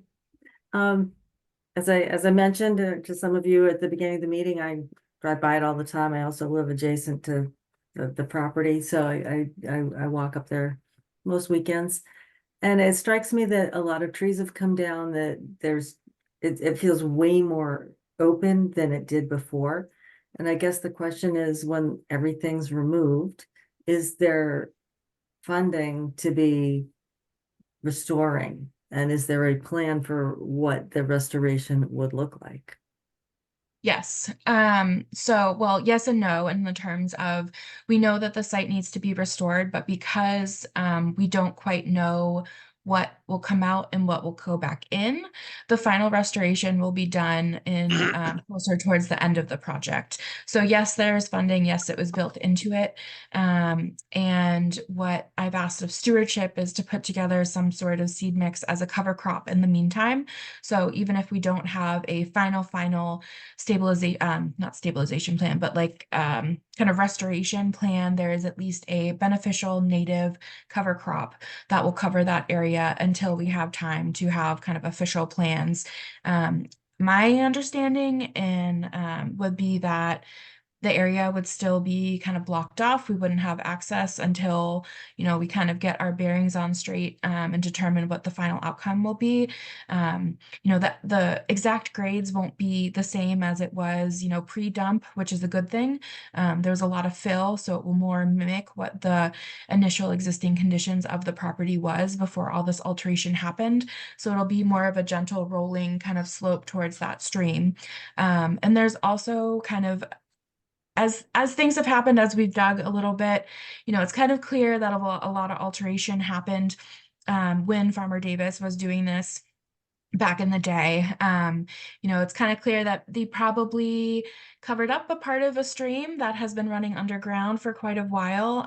So there might be a little bit of way to do some wetland restoration unintentionally, ironically. So I think there are some good paths forward to have the ability to restore. And also if there are additional things, what I was thinking about is if there is kind of some sort of wetland restoration that we could do that would be on top of this, that would be something that would also fall under our municipal vulnerability preparedness program grants that can help with that funding as well. So I've started to kind of think about, immediate future in terms of demobilization will be a native cover crop. And then after the fact, working with stewardship to determine, is that going to be part of the recreational area? Do you want more meadow over there? What's that going to be? So that's kind of dependent on the junk that we take out and how much fill, or if any fill needs to be brought in to make it kind of that level natural existing conditions. So that's the long-winded version of it. Good answer. Anything else on dump questions? Yeah, and if anyone wants a walk out there, let me know. I'm happy to, guide you to the holes. Wear your boots. Yeah, wear your boots. It's very muddy. I think anyone who's familiar with the property where that access road is where a lot of breakout comes out from the hill. So that part of the trail got muddy in general. And even with the access road, there's a lot of water that comes off the hill. So definitely wear your boots. Okay. 120 Turnpike salt shed. While I was on vacation, there was a report made to the zoning office about a salt shed at 120 Turnpike. So since then, the interim building commissioner also had taken a look at it, determined it was a structure, would need a building permit. It didn't have one. But even kind of more importantly to us, the original order of conditions for this project did explicitly specify that the storage of sand or salt is prohibited on this property. So Ferris Development has let me know that all of the salt is gone. That was taken off site this week. They're starting to move their equipment, and then the concrete structure will be disassembled next week as well. So that should, by the end of next week, should be completely gone along with the equipment that's being stored there. And then I guess on what do we want to do? Other business that has turned into also 120 Turnpike. Right before this meeting, I got an email from the town planner in the planning board asking if the commission had any specific comments regarding to the modification request to the major site plan at 120 Turnpike. And this is in kind of direct relation to the condition requiring the 6.2 acre parcel donation to the Concom. I have been told by Ferris that they would come to us to amend their order of conditions / get some sort of COC, which would require that condition to be waived on our half as well. But I think the planning board is looking for kind of Concom direct input on that, since it, it does abut Breakneck. And yeah, it's kind of holistically important. Stewardship committee did vote and write a memo to the planning board requesting that the planning board not waive the requirement for the donation or transfer of the 6.2 acres. So I wanted to get the commission's feedback, and if there was any comments that we wanted to make to planning. I think their hearing is next Tuesday, I want to say, on this, or Monday possibly. I'm blanking. And this connects to the Breakneck Hill orchard property? Yeah, so this 6.2 acres, this is from when the parking garage was proposed and permitted. So they were allowed to go 30 feet into the residential zone with the condition that the 6.2 acres remaining would be donated to Conservation Commission, because it does directly abut to Breakneck Hill. So they are going to this modification because the garage, the parking garage was never built. And the location of the 6.2 parcels is where the current 40B is proposed. So it's kind of contingent upon, a successful 40B application, contingent upon the waiver of the legally binding requirement to donate the 6.2 acres to Concom.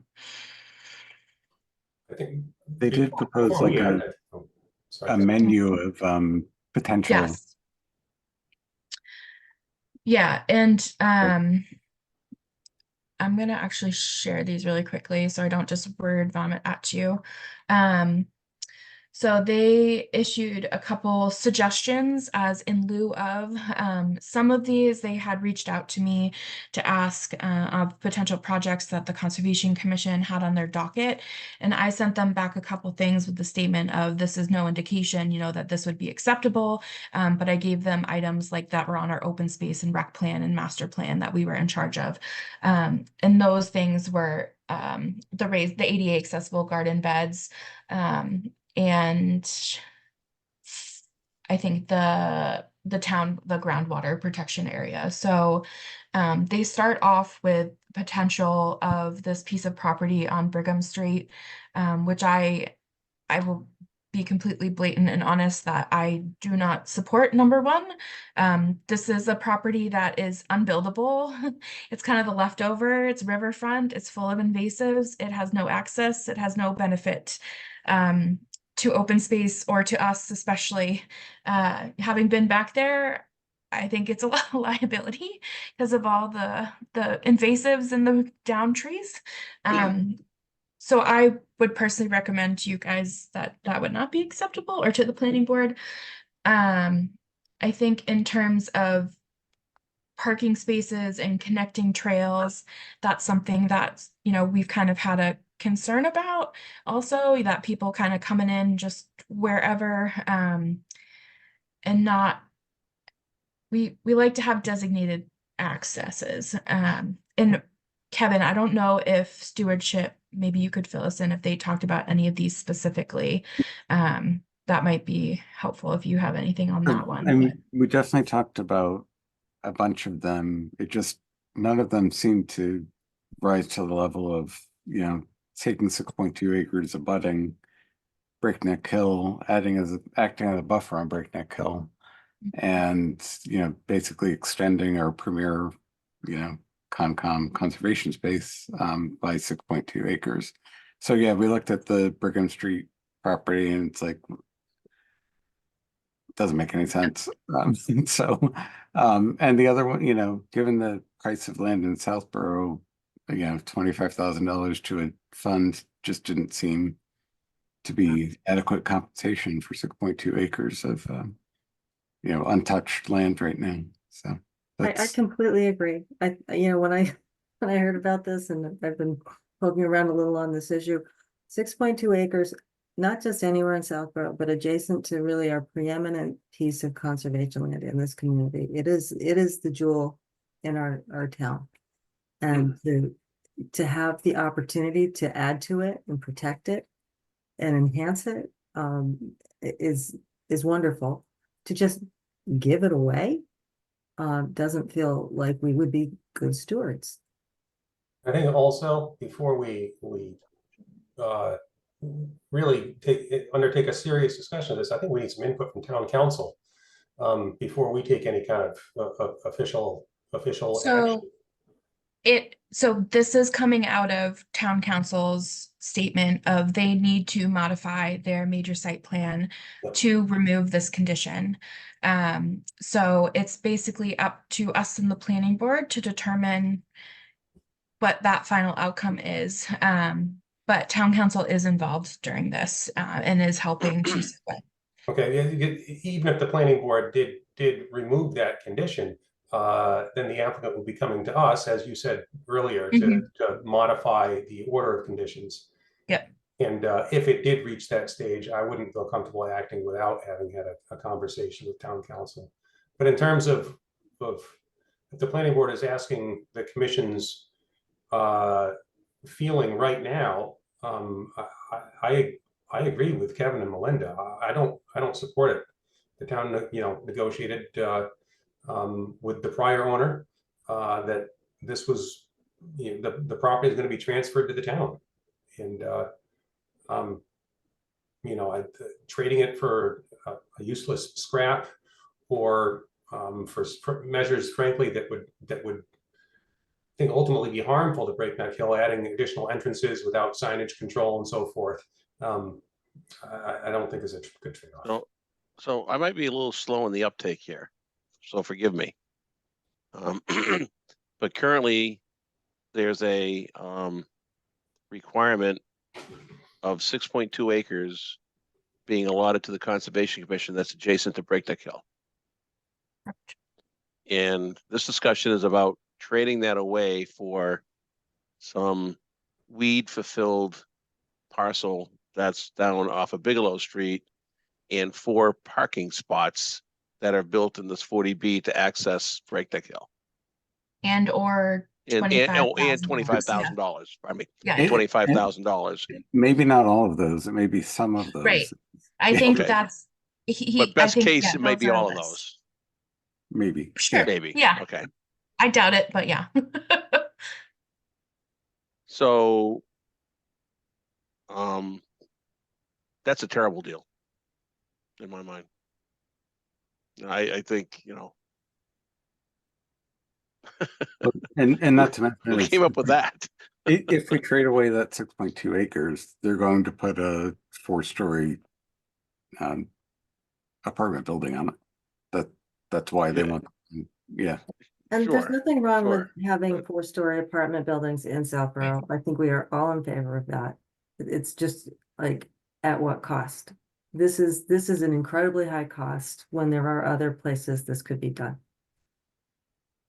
Yeah, I This think is if just it was nonsensical. another property besides direct abutment to Breakneck Hill conservation land or 88-acre parcel, this might be an easier sell, maybe not for that parcel on Brigham, but But that's other the items. problem, Melissa, is that there is a narrative in town that nobody cares because there aren't any abutters, because this is conservation land and But we Starbucks. are, And yeah, we that- are the abutter. and it doesn't hurt anybody, but actually it hurts everybody because Breakneck Hill is our resource for the whole town. It's it's nonsensical. Liz, I saw you unmuting and muting. Did you have any comments?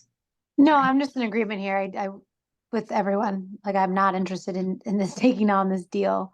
Okay. And I think we should do all we can to conserve this land.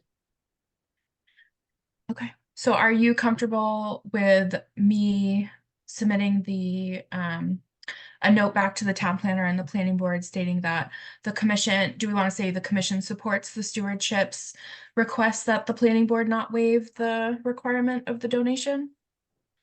Or that Yes. we feel in itself or both, et I mean, cetera? we can take a vote. Yeah, I think a vote would be good. Yeah, let's take a vote.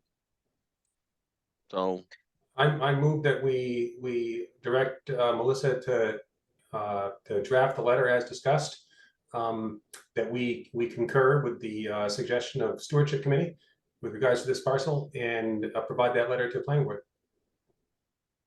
Perfect. Second, Here, nope, we got a second.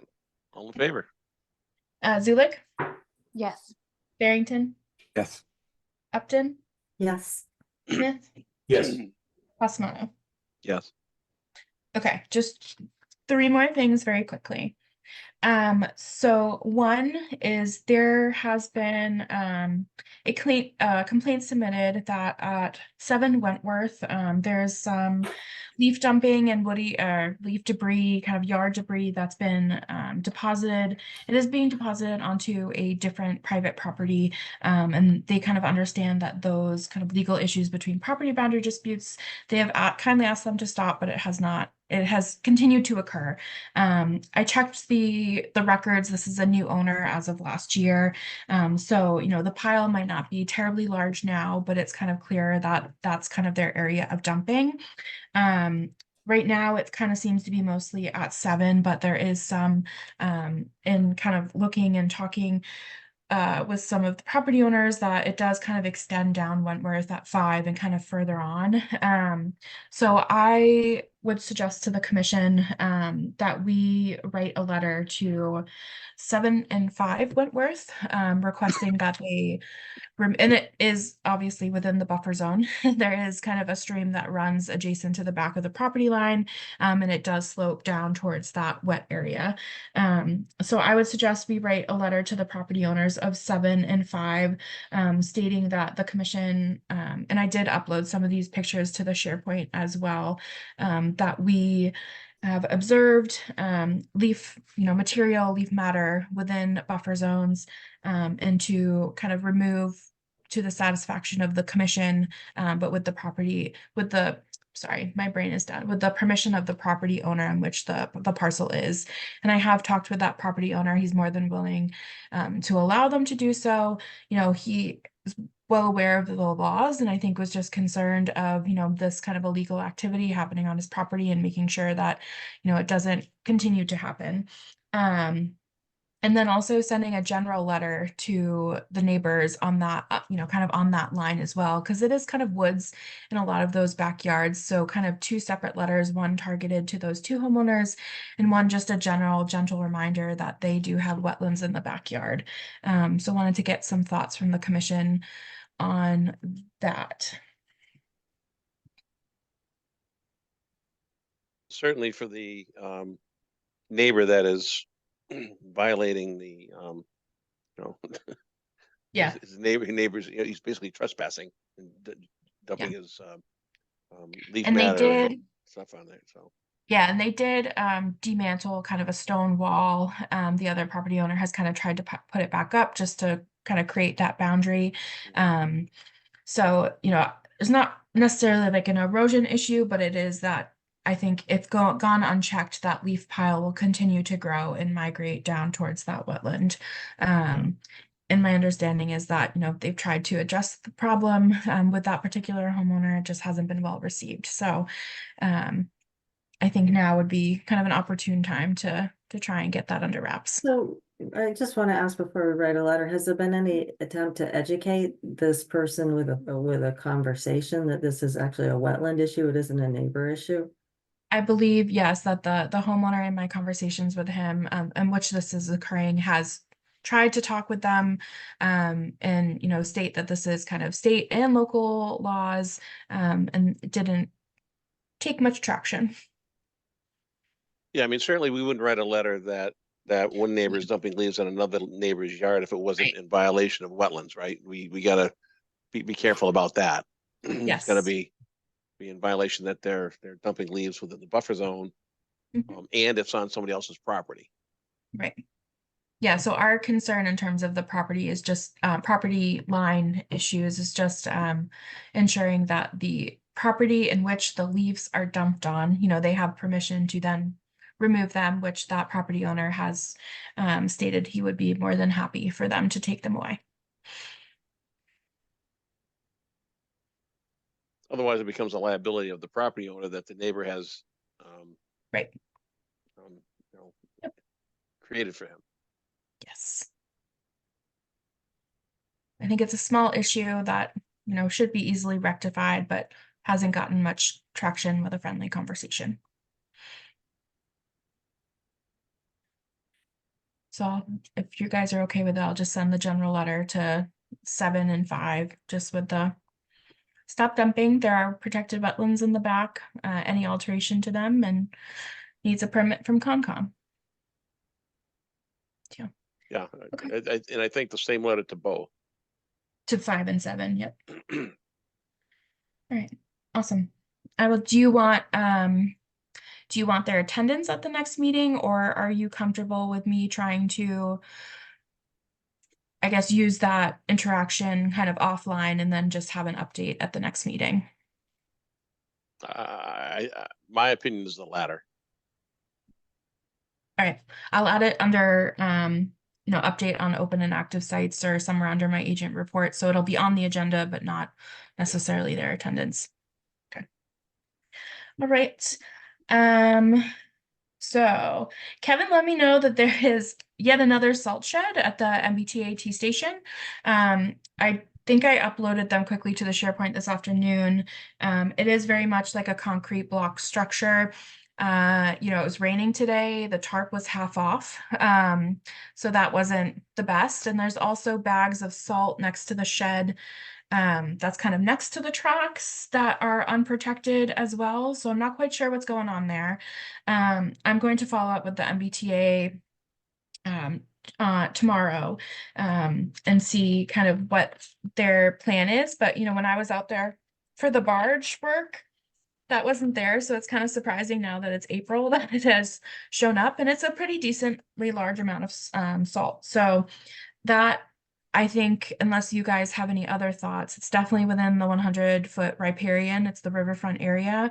I can't remember if there was a catch basin in direct proximity to where the salt shed was, but I think that we should have them remove it. That's kind of storage of salt within the 100-foot, because the whole purpose of that shed over there, I think it's even something we discussed during the sidewalk improvements, the most recent aspect, that all of that would kind of be in that structure. So I'm gonna get on that to have them remove that, and come up, if they need something different, then they need to have something in front of us. Any questions on that one? Okay. And then the last thing is just a quick update from the DPW. They are submitting their RDA for the cemetery storage area by the end of the month. So that will probably be on our 2nd May meeting, I believe. And then in terms of some of the various culvert failings throughout town, the Willow Street culvert, Park Corporation is in the design phase, so there'll probably be surveyors or wetland flaggers out there in the next couple weeks. The Northborough Road culvert, that has been completed. They're just waiting on an as-built from Cornerstone, so that should hopefully be closed out shortly because all that work is complete. And then there's 2 new sinkholes, one also on Northborough Road, ironically close to the parcel, the Johnson parcel, that's for the first right of first refusal. There's a plate over that right now. Park Corp is also working on the design of this. There's ironically already wetland flaggings out there, but I think because there's going to be another utility pole NOI coming before us, we're across the street. And then there's also a new sinkhole on Central Street. I'm not sure exactly where, but they are having VHB work on that. So just as a heads up, I'll try and get around and take an understanding of where the Central Street one is. I did drive by Willow Street today. It doesn't look great. The side of the road is definitely eroding and kind of washing away. So I think the sooner we can get this rectified, the better. I know that he did apply for Chapter 90 funds to do some of this work. So it's high on his priority list. And then also getting the cemetery all set. So I think that's all that I have. The random things that have come up. I think I mentioned there's a lot of kind of staff changes that's happening in town. So we have an interim building commissioner. Right now, he's kind of still working part-time. So I've been trying to help out in the building department as much as I can because they're kind of putting out small fires everywhere. So working on that. So if you guys can't find me, feel free to call me on my cell. I've just been kind of everywhere. And then we do have a new fire chief. Our rec director just resigned. He is moving to Brookline, so it's a good move for him. And our health director is not renewing her contract at the end of June. So some changes coming about. You'll see those coming. So I'm here if you need me. If you need any building questions, you might also be able to ask me and I can find you answers. But otherwise, that is it. Okay. Order Well, then we conditions had a for vacation. 77. Oh my gosh, Mark. Yes. Holy mollies. So for the conditions for 77, imagine the heresy. Okay. I have the condition of the approximate boundary of the resource area and associated buffer zones as depicted on the approved site plan are satisfactory for the purposes of this application. Future or additional And work. they're not confirmed. And they're not confirmed, yes. And not confirmed. And then future or additional work within jurisdictional areas may require the applicant to complete. Do we want may or shall require the applicant to complete an updated wetland delineation? I'd say may. May, okay. The old We and can let buried them know silt- and then if it becomes a shall. Yeah, there we go.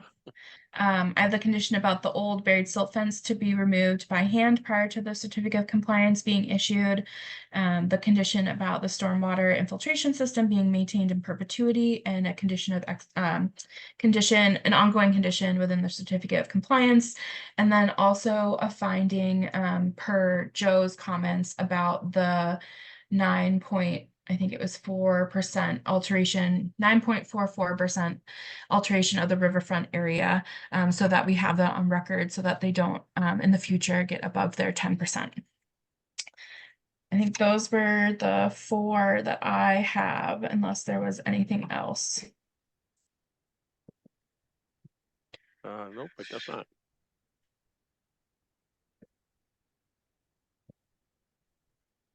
So looking for a motion? Motion to issue the order of conditions as discussed.